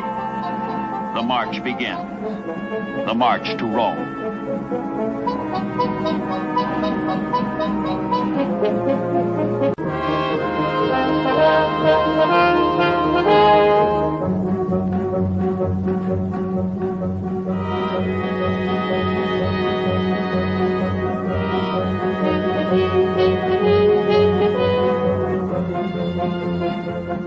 Northward flee the Germans, northward to turn and fight again. But Rome is free, free again.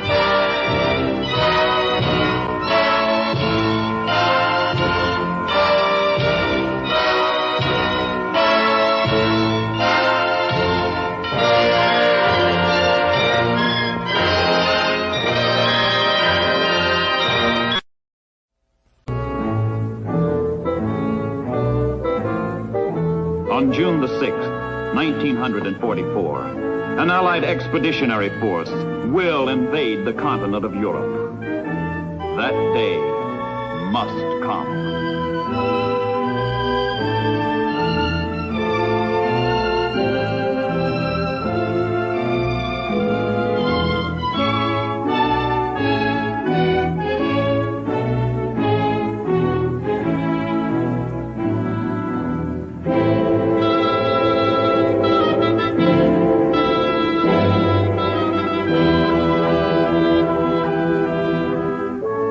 Casablanca in January of 1943, the Allies commit themselves to the liberation of Europe, while their soldiers, sailors, and airmen storm the gates of Tripoli.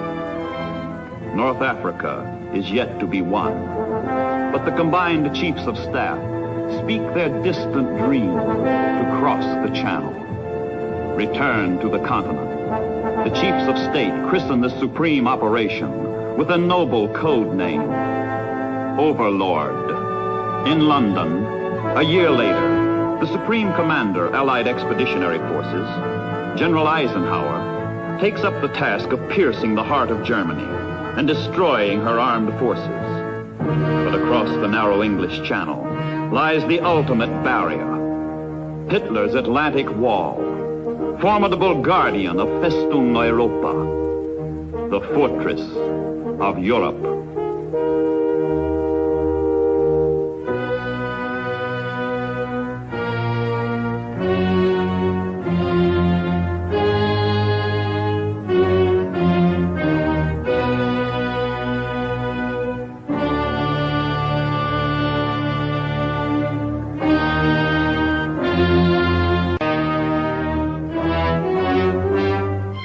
But there is no roof on the fortress of Europe, and assault from the sky begins long months before the day called D.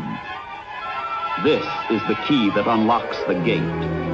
Paralyze Germany's war machine. Pound the Luftwaffe into impotence.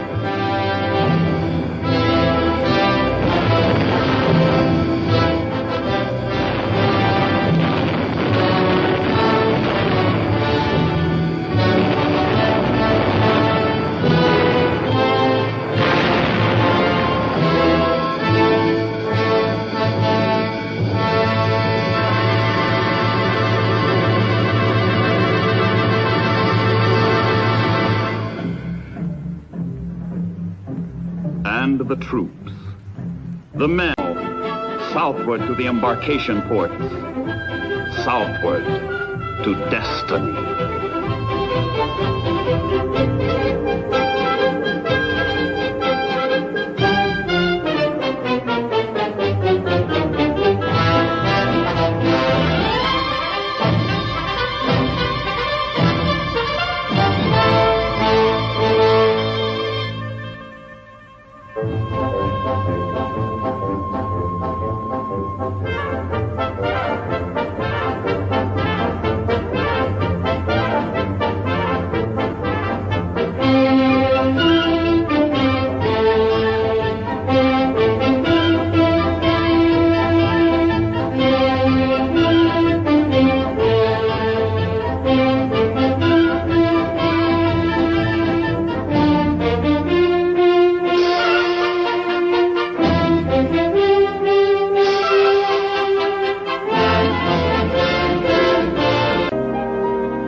The King.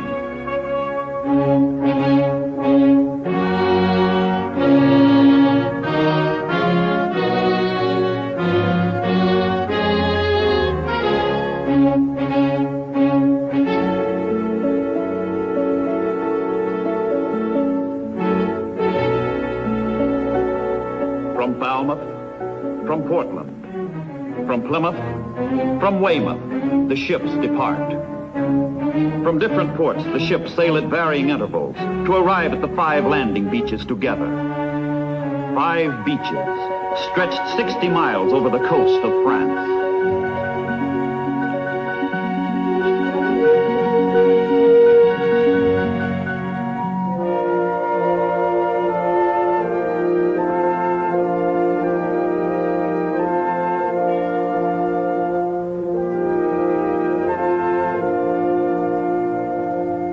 First to invade will be the paratroops. Their mission is to support the landings. Intelligence officers have warned the Supreme Commander that the airborne assault is too hazardous to succeed. But without it, the landings may fail. Eisenhower faces a crucial decision. Should he risk the slaughter of two superb divisions, or should he cancel the drop and imperil the whole invasion? He orders the paratroopers to France.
Below. There are crack-ups and casualties, but the paratroopers accomplish their mission.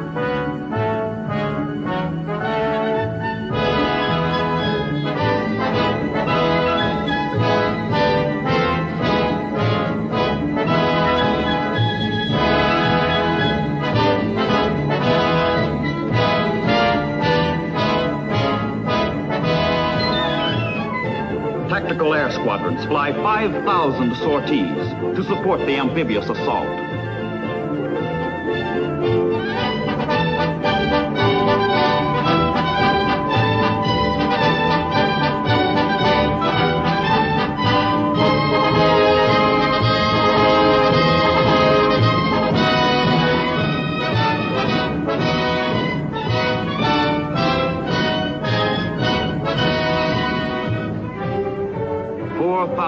Ships will converge on France with the precision of a dress parade. The Luftwaffe has been broken. The U-boats driven from the channel. The vanguard of 35 divisions moves unmolested toward the beaches.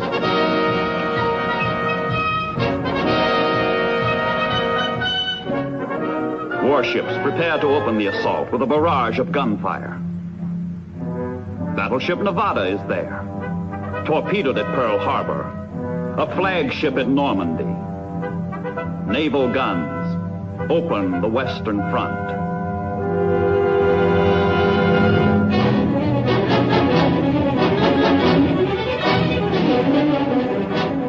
Inside Hitler's Atlantic Wall, the Nazis know what the world does not. The assault is on. Defeated in the north, defeated in the south, defeated in the east, the Germans have but one hope left. Destroy the invaders from the west.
million tons of concrete float across the channel.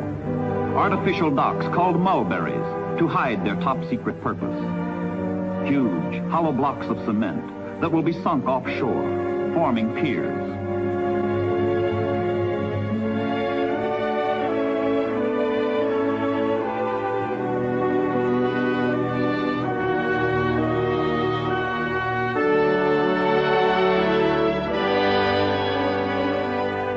Few things are predictable in war. Sometimes casualties are lightest, where heaviest losses are expected. And often the worst fighting takes place, where none is anticipated. But whichever way the battle turns, each man must face his ordeal alone.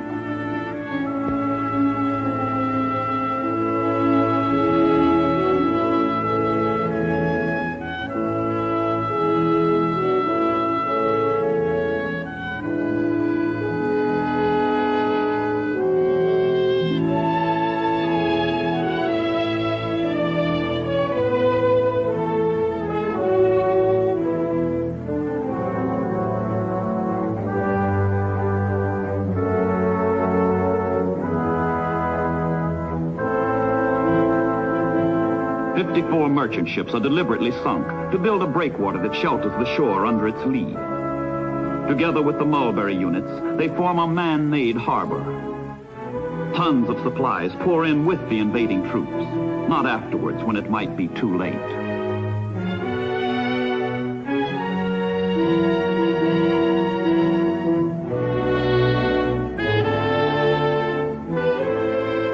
Human ingenuity rises to the challenge of invasion. But one factor, one all-important factor, remains beyond human control.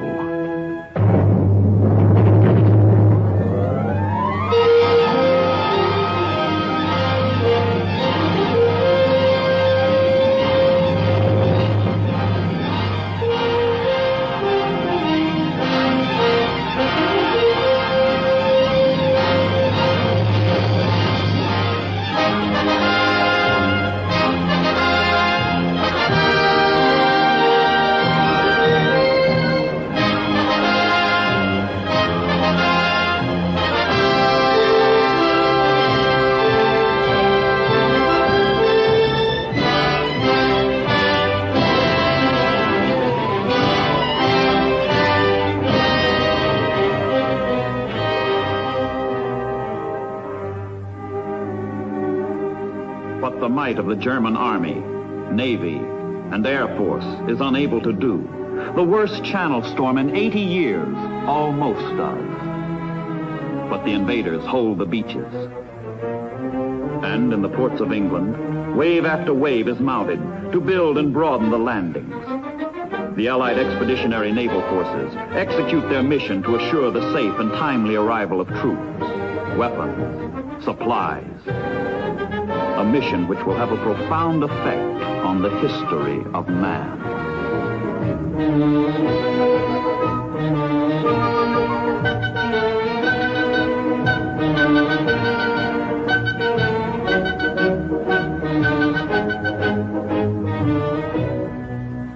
This program will be interrupted from time to time to bring you the latest news bulletins as they are received in the newsroom. Keep tuned to your favorite NBC station to keep in step with all the latest developments on this Invasion Day. And now the orchestra opens the program with the revival of an old hit, Blue Room.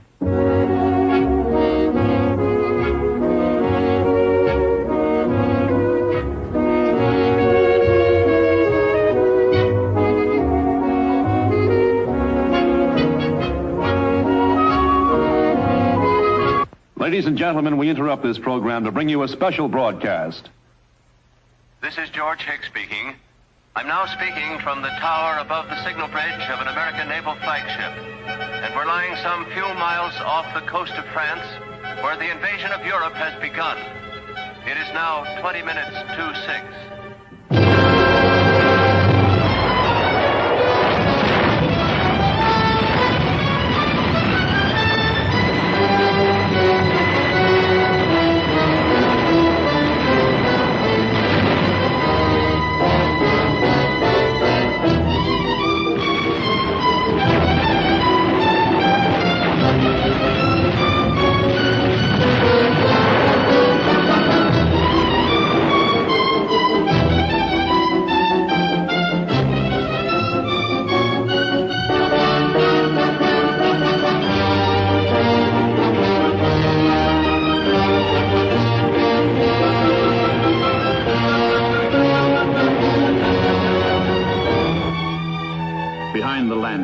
Allied planes release a barrier of bombs that cut off German reinforcements, paralyze German counter-moves.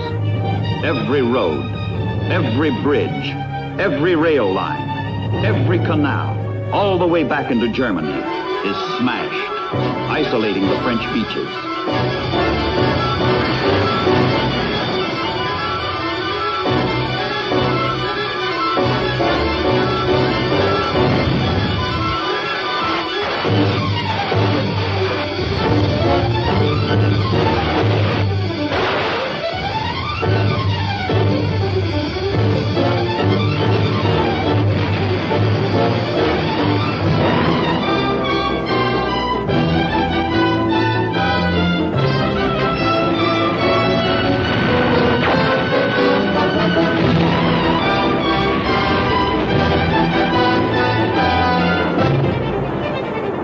Every 75 yards, a landing craft heads for the shore and touches down.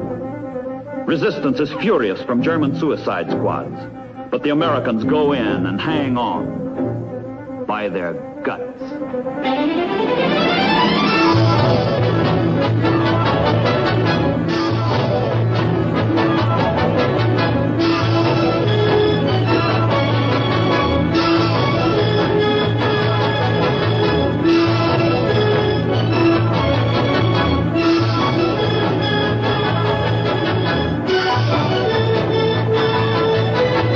Veterans of Dunkirk returned to France, this time to stay.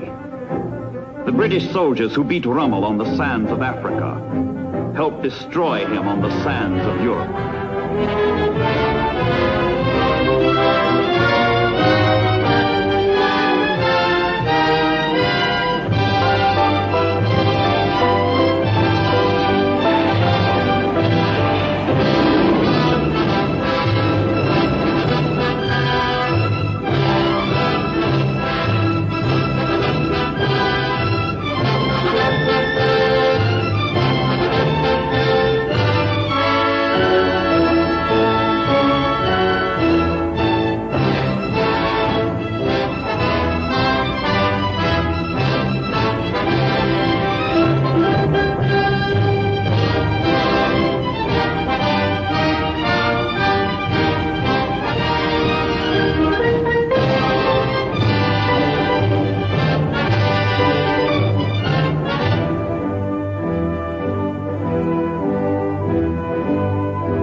The architects of invasion view their work. Eisenhower and Admiral Ramsey, commander of Allied naval forces. Commander of American naval forces, Admiral Stark. Lieutenant General Omar Bradley, commander of the 1st United States Army.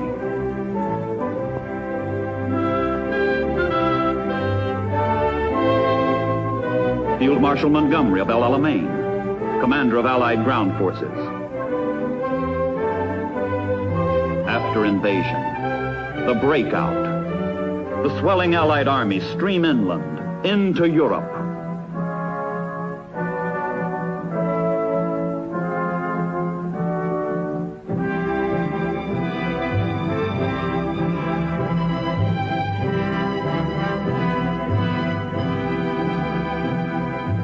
Behind the survivors lie those who died to enslave the world, and those who died to free it.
Killers and the Kill.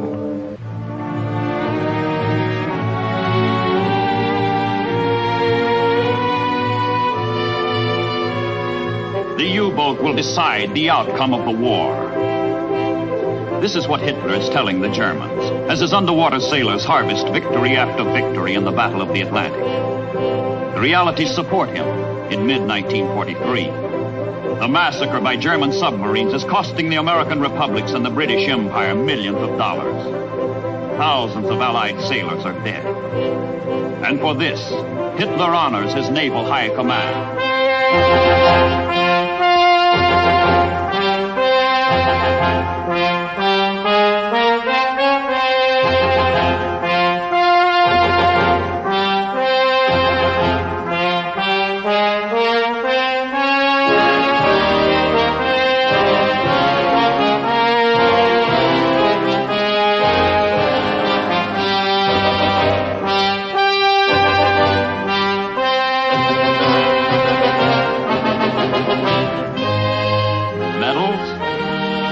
And more medals. Glory to the Fuhrer. Glory to the Third Reich. Glory to the victors. Hitler presses his propaganda machine to the ultimate, squeezing each drop of triumph out of each victory. Every German is told his submarines threaten the entire Allied war effort with collapse. Germany rejoices in the news that if the United States and Great Britain continue losing at sea, they will be defeated everywhere.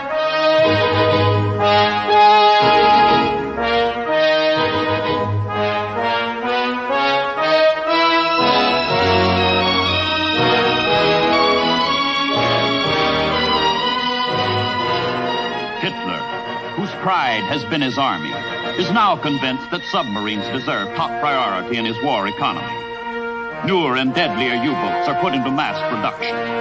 Factories throughout Germany and occupied Europe fabricate parts that are rushed to shipyards for final assembly.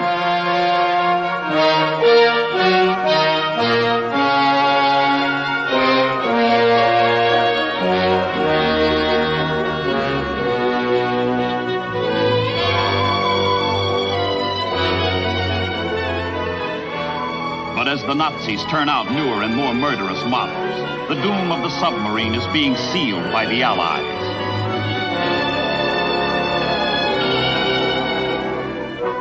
To counteract enemy submarines, a ring of strategic air bases has been forged. One by one, key areas are developed from which planes can cover most of the Atlantic with an umbrella of aircraft. Step by step, the sea becomes as deadly for the Germans as they have made it for the Allies.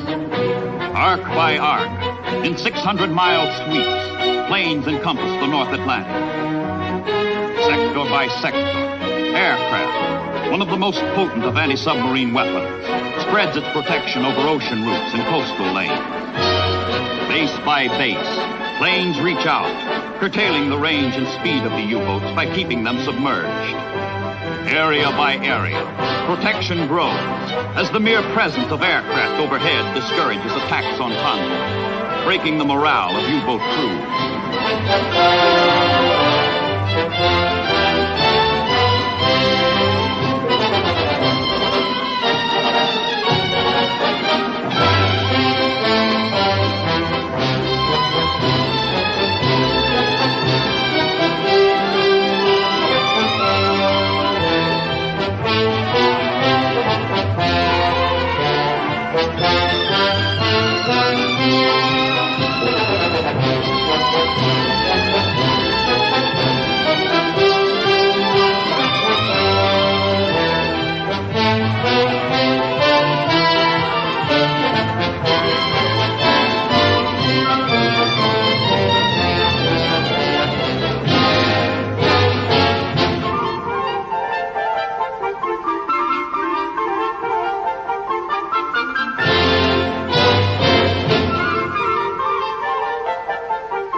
there is still a center ocean gap, the Black Pit, left uncovered by land-based planes. U-boat paradise. Allied bombs are not only over the Atlantic, but from English bases they're being flown over Germany, where they are dumped by the millions, despite Goering's promise to the contrary. Bombs on factories where U-boat parts are made. Bombs on railways that bring the parts together. Bombs on pens where the submarines hide. U-boats are being destroyed before they can stalk the sea.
United States, shipyards work around the clock to supply part of the answer to the challenge of the mid-ocean Black Pit, where U-boats still roam unmolested. Critical materials and supplies are diverted to the construction of a new class of ship in the United States Navy, officially designated the CVE. Their crews will call them jeep carriers or baby flat tops. But jeep carriers alone are not enough.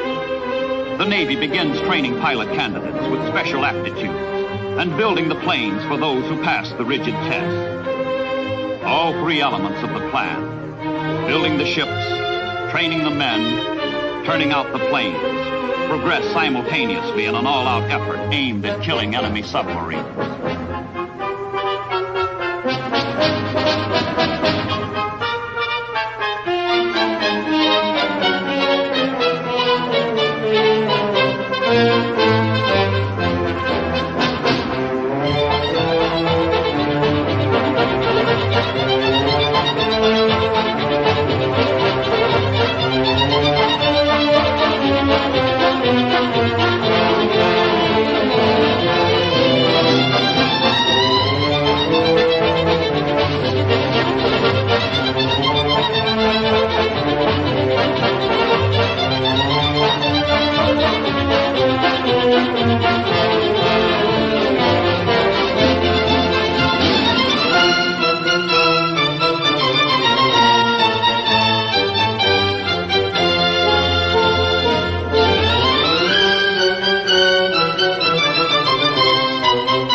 Steamers have been converted into seagoing schools, where pilots learn to negotiate tiny, unstable flight decks.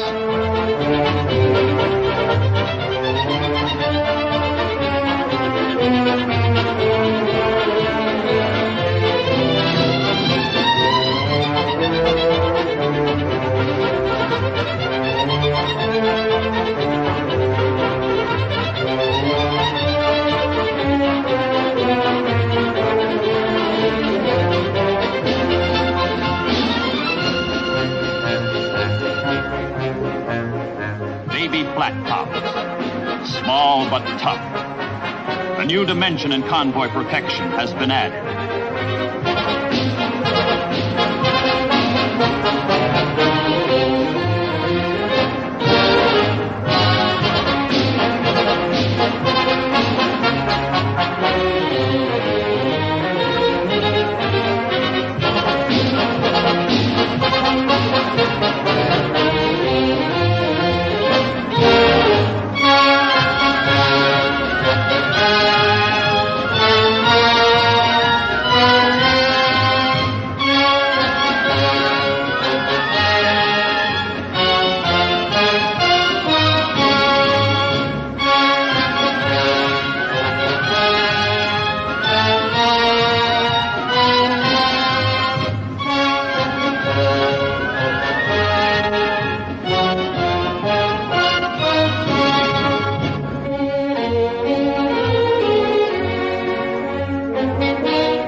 Umbrella with them, cargo and troop ships can safely sail across the fatal mid-ocean gap, soon to be U-boat hell. No enemy submarine can surface anywhere in the Atlantic, from the Arctic to the Antarctic, without fear of destruction. The Allies force the sea lanes open for the liberation of Europe, for ultimate victory.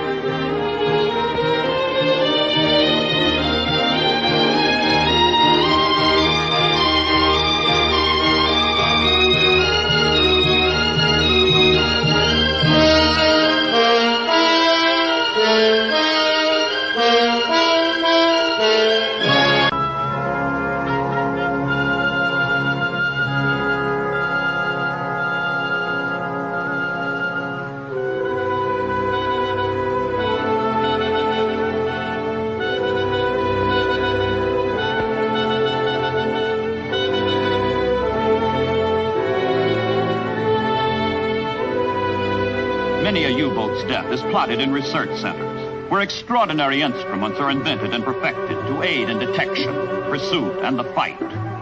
Instruments that link ship to ship, ship to plane, plane to plane, in unified hunter-killer groups.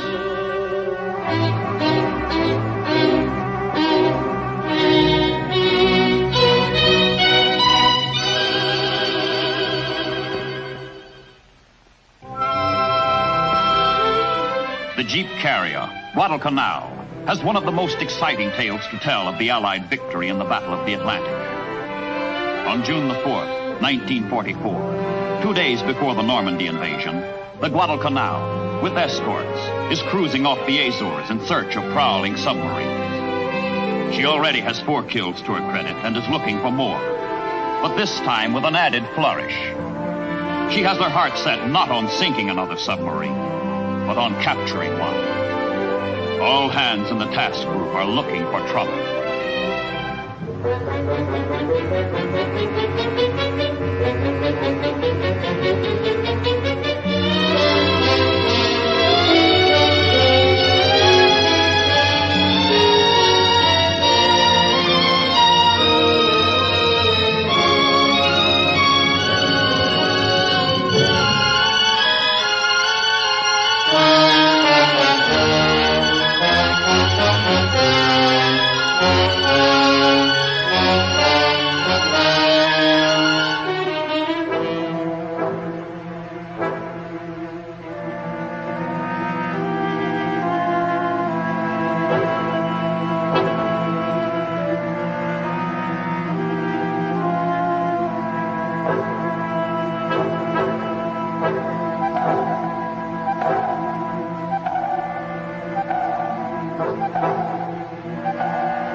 Then it comes. Submarine contact. Out goes the word. We are starting attack.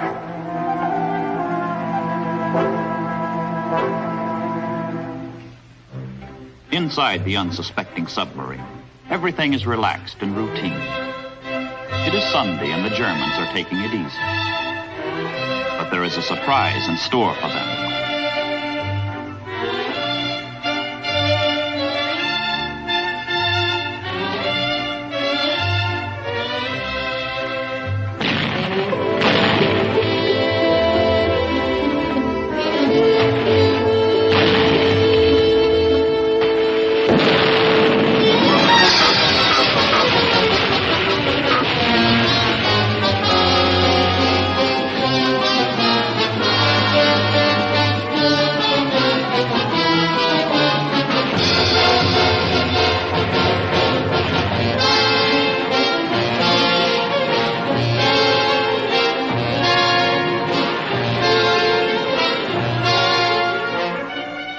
From the Guadalcanal, spot the German and report to the ships below their target is changing course.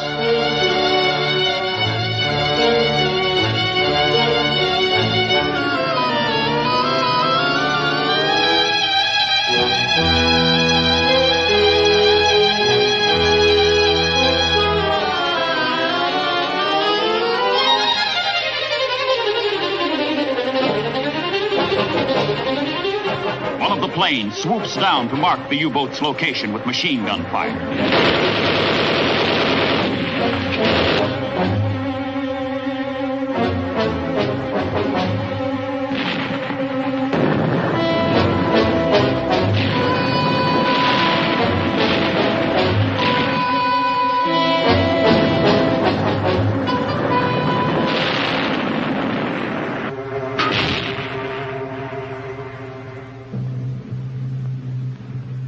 Deeper, deeper, deeper goes the sub. Cut the engines. Silence.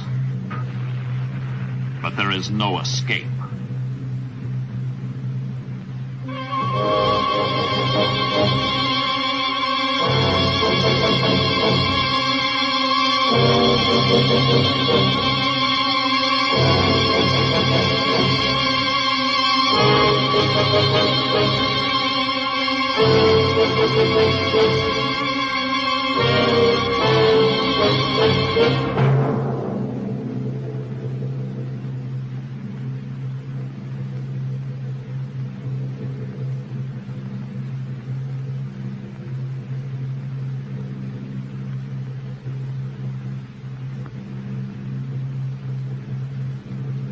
A fatal wound.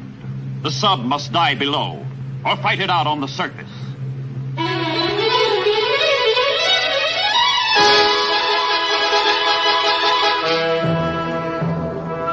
She's coming up.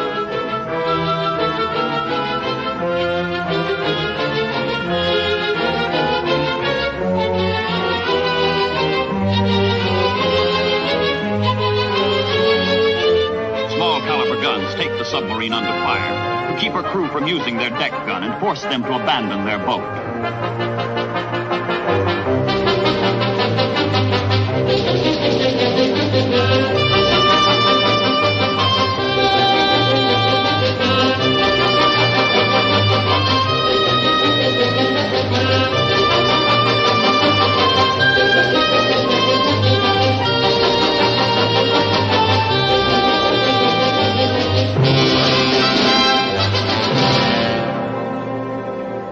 The ancient order rings out. Away all boarding parties. Not since the War of 1812 has a ship of the United States Navy captured an enemy man of war on the high seas.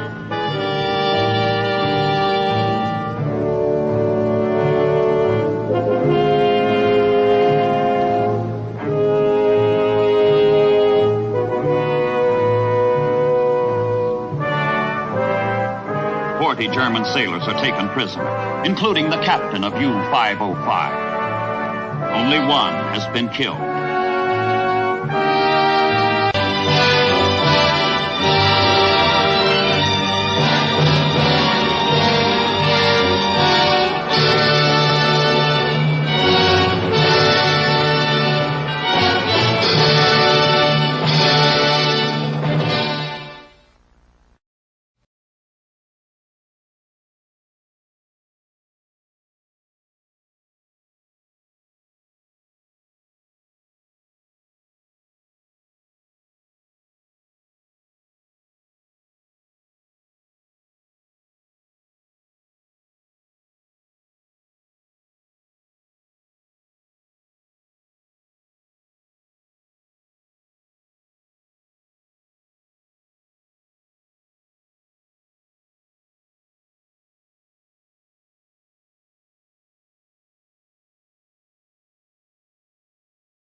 Guam in the Marianas.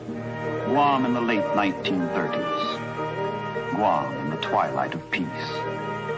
A languorous island where native Chamorros pursue their placid, age-old ways. This is United States territory in the far Pacific, heritage of the 1898 war with Spain. Half-forgotten stepchild among America's overseas possessions.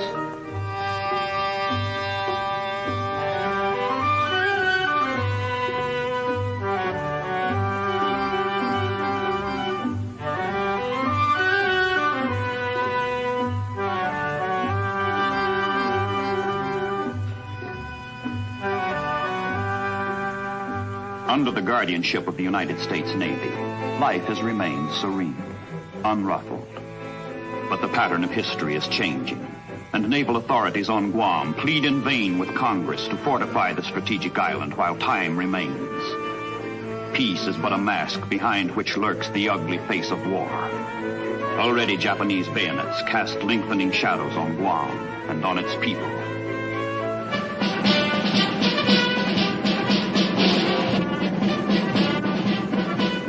American garrison on Guam. Only a few hundred Marines. A fact duly noted 1,600 miles to the north in Tokyo, where the warlords of Japan convene to plot the means by which they will hammer out the greater East Asia co-prosperity sphere, to the greater glory of the Emperor. The geographic names which the militarists weigh in their deliberations are heavy with coming history. Pearl Harbor and the Philippines, Borneo and Hong Kong, Malaya and Singapore. But there is another, lesser-known name to be integrated into the plan, and that name is Guam. Guam, the American pillbox without guns in the Marianas.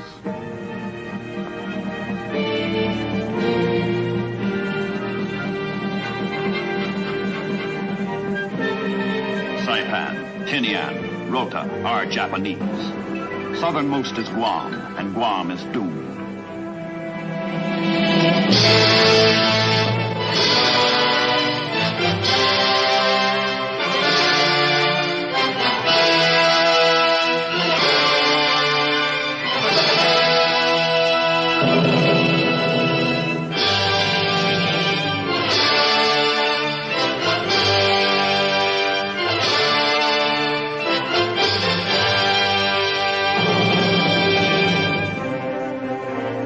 On the entire island, there is no defensive weapon larger than a .30 caliber machine gun. The hopelessly outnumbered Marines face 5,000 fully equipped Japanese landing troops. December 10, 1941. Guam is overwhelmed.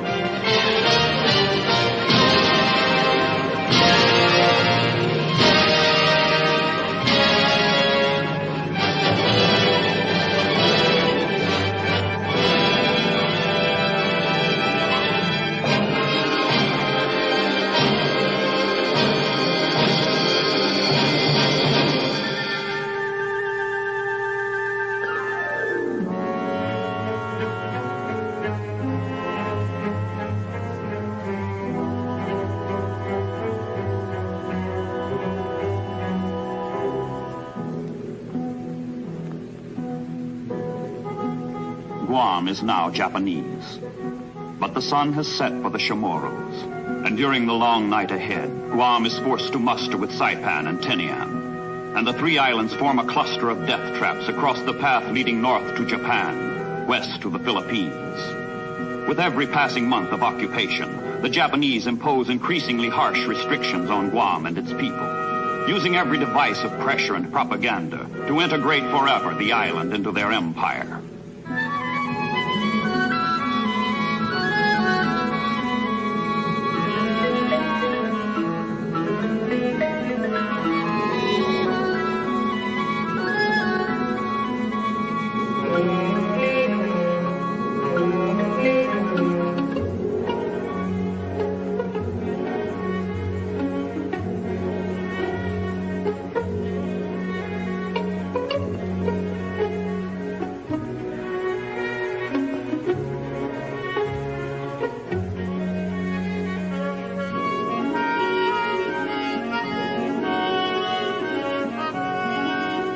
For 2.5 years, Guam waits, secured and beyond reach within the Japanese wall of water and steel.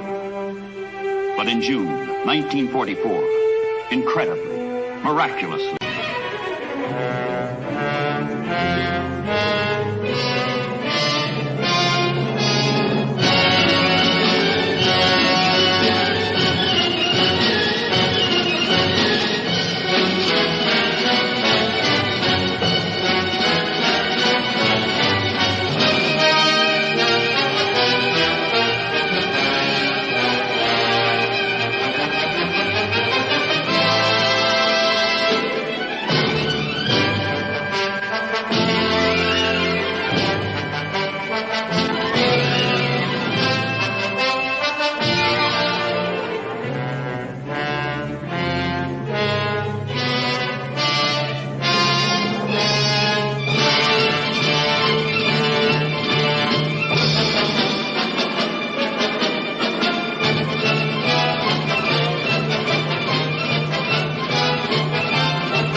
under Admiral Spruance, ships of the United States Fifth Fleet have brought 100,000 troops and 250,000 sailors to the Marianas. Saipan is the first target.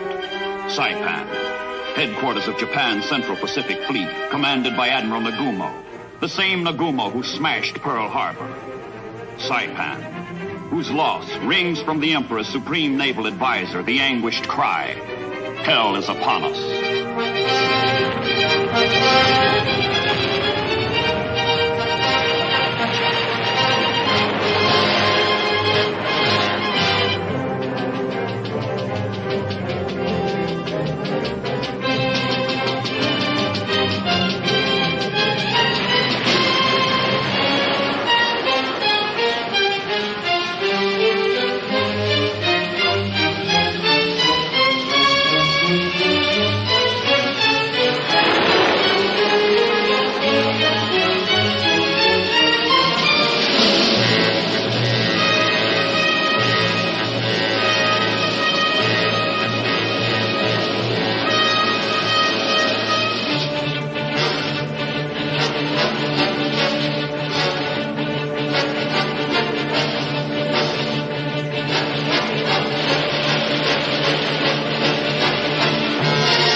On Guam, the assault troops inch forward against suicidal Japanese resistance.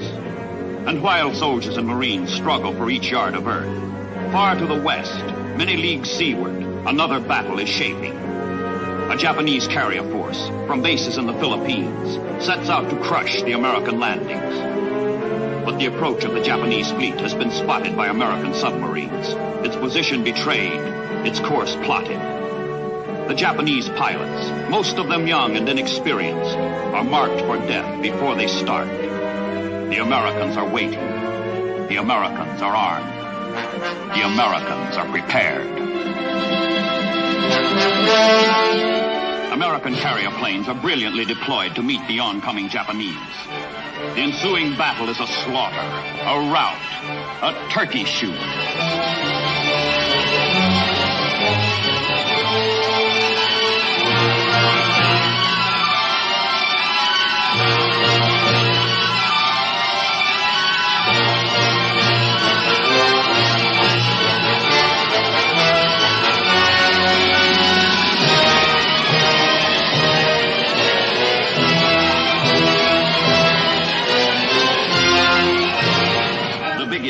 today's bag of the air war anywhere, on any front. 400 Japanese planes butchered for a loss of 26 Americans. 3 carriers, 2 tankers are also sunk. The back of Japanese naval aviation is permanently broken in the Battle of the Philippine Sea.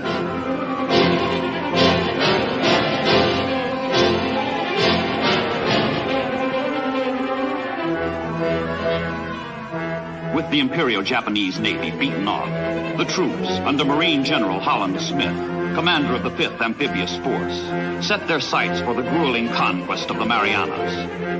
Against the Americans, the Japanese have pitted units of their crack Manchurian army. The Japanese resist. The Japanese die. The Japanese do not surrender.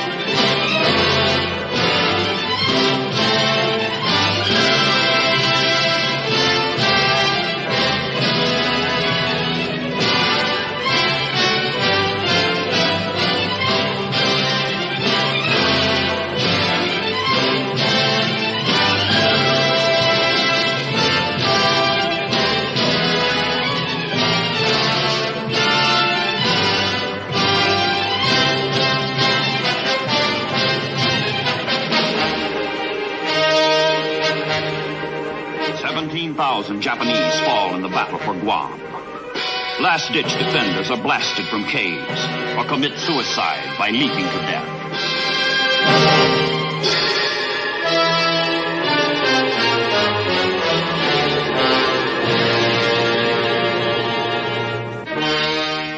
Agana, Guam's back.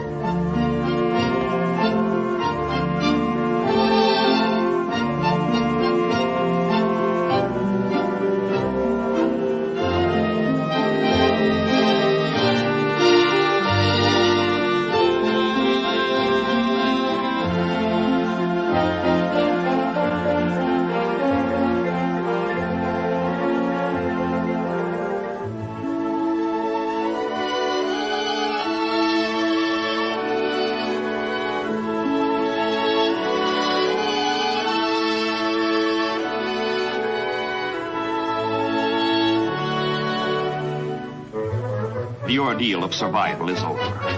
The shadow of perpetual fear is gone. The nightmare of battle has ended. Peace has come again to Guam, to the Marianas, and arising from the ashes, new life.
All through the Japanese occupation, their loyalty never wavered.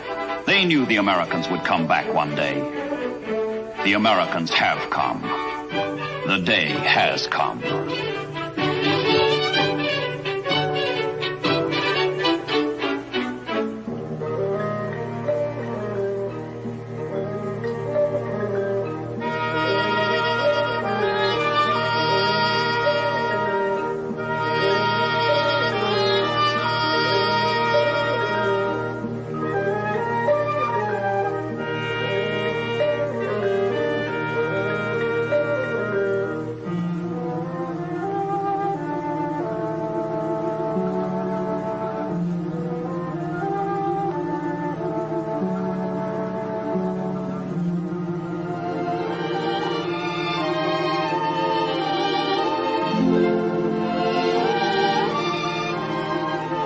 And Guam, in its gratitude, does not forget. Liberty has its price. freedom its cost.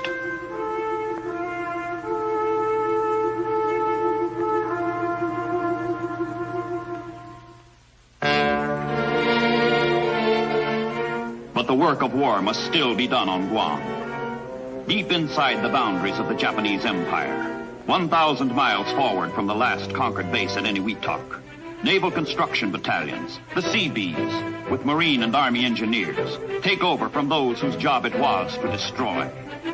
Destruction gives way to construction, as fruits of American industry and the know-how of her men transform tropical Guam into a generator for victory in the Pacific.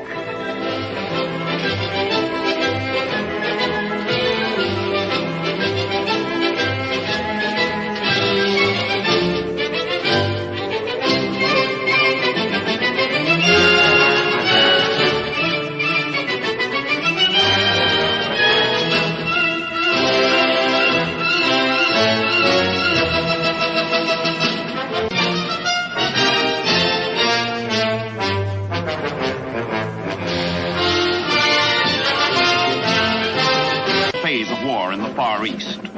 Pearl Harbor, the traditional headquarters of the United States Pacific Fleet, is now a remote rear area. But Nimitz's new base is equidistant from two major Allied objectives. Tokyo, 1,600 miles north. Manila, 1,500 miles west. Everything needed to conquer the one and liberate the other has been furnished in abundance, and overabundance, and superabundance by workers and factories 10,000 miles back across.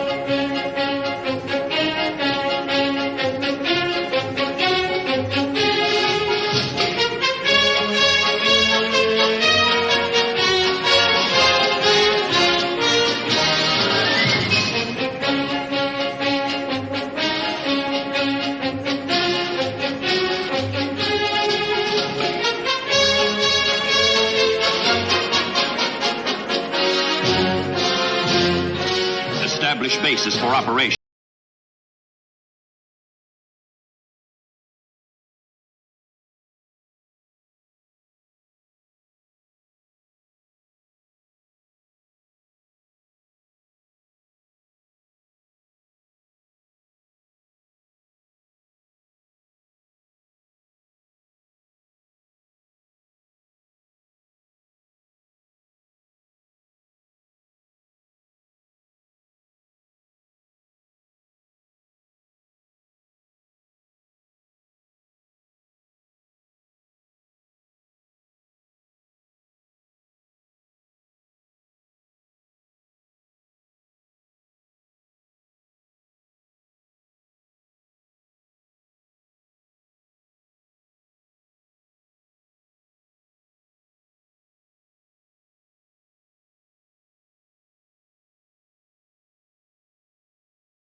By sea.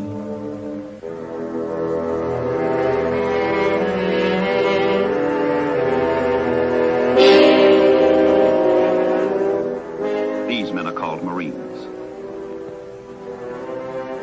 These men are called sailors. These men are called soldiers. Pacific is the ocean. Peleliu is the island.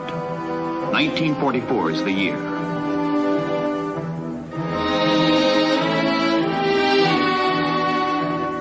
For everything there is an appointed time. And there is a time for every purpose under heaven. A time to be born and a time to die. A time to heal and a time to kill.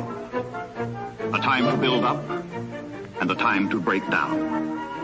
A time to laugh and a time to weep. A time to dance and a time to mourn. A time to seek and a time to lose. A time to keep and a time to cast away. A time to love and a time to hate. A time for peace and a time for war.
Pacific Fleet Communique number 117. United States Army and Marine assault troops established beachheads in the Palau Islands on September 14th, west longitude date. That is what is announced. That is what the world knows. But it is no news to the men on Peleliu, where the true meaning of the official words is known to them, and to them only. Pacific Fleet Communique number 118. United States Marines made some additional gains against strong opposition on Peleliu Island.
I hold with firm persistence.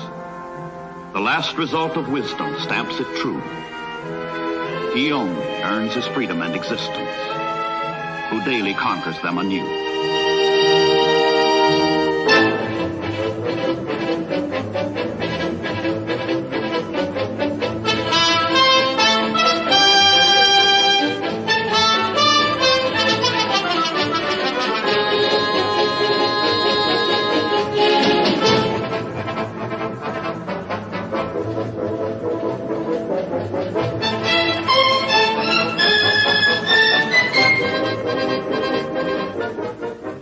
Is an act of force, and to the application of that force there is no limit, say the philosophers of war. Force, first on Peleliu, and now force on nearby Angaur. These islands must be taken if the Philippines, only 500 miles away, are to be liberated. Peleliu and Angaur, two if by sea.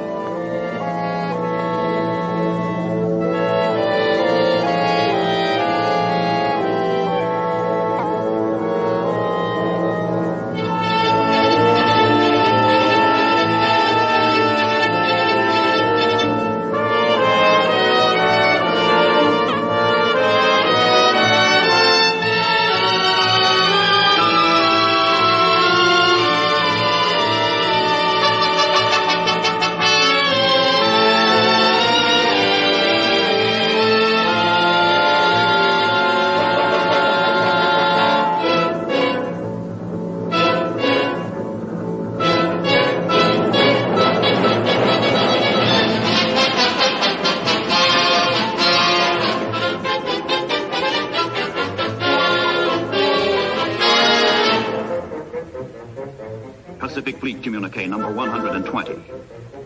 The landings were made by troops of the 81st Infantry Division. All objectives have been gained against resistance, which so far has been relatively light.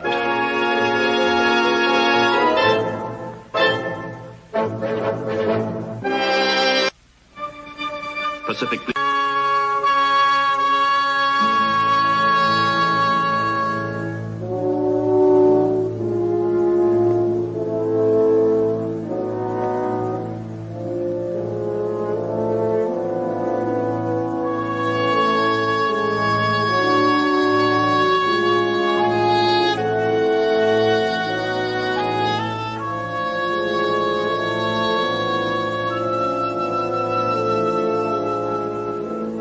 real war will never be known to any other than those who fought it. It is they who understand. It is they who suffer defeat.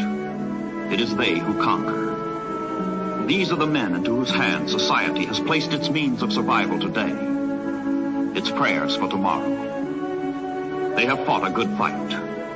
They have finished their course. They have kept the faith.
States Navy's hospital ships speak of what help their countrymen can hold out in the blackest hour of battle. Hope, mercy, solace, comfort, relief.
Pacific Fleet Communique number 137. More than 10,000 enemy troops have been wiped out in the southern Palau area since the invasion began.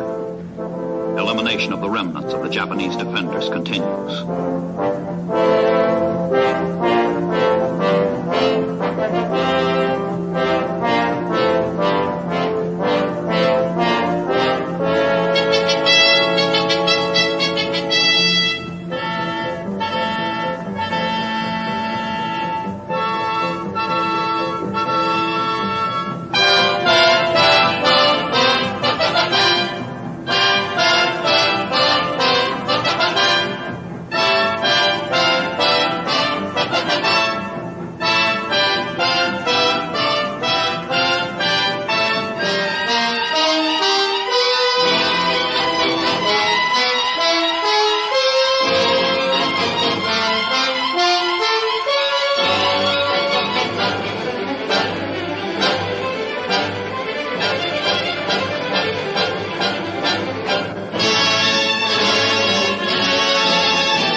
Pacific Fleet Communique number 139. Mopping up operations proceed.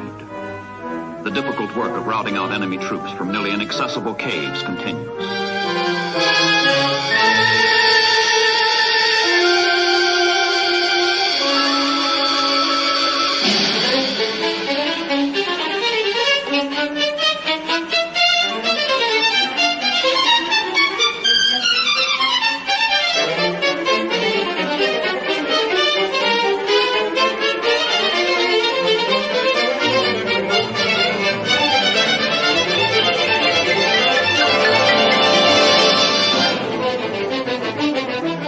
When Joshua heard the sound of the people shouting, he said to Moses, "There is the sound of war in the camp." But, he said, "It is not the sound of the cry of might, nor is it the sound of the cry of defeat. It is the sound of singing that I hear."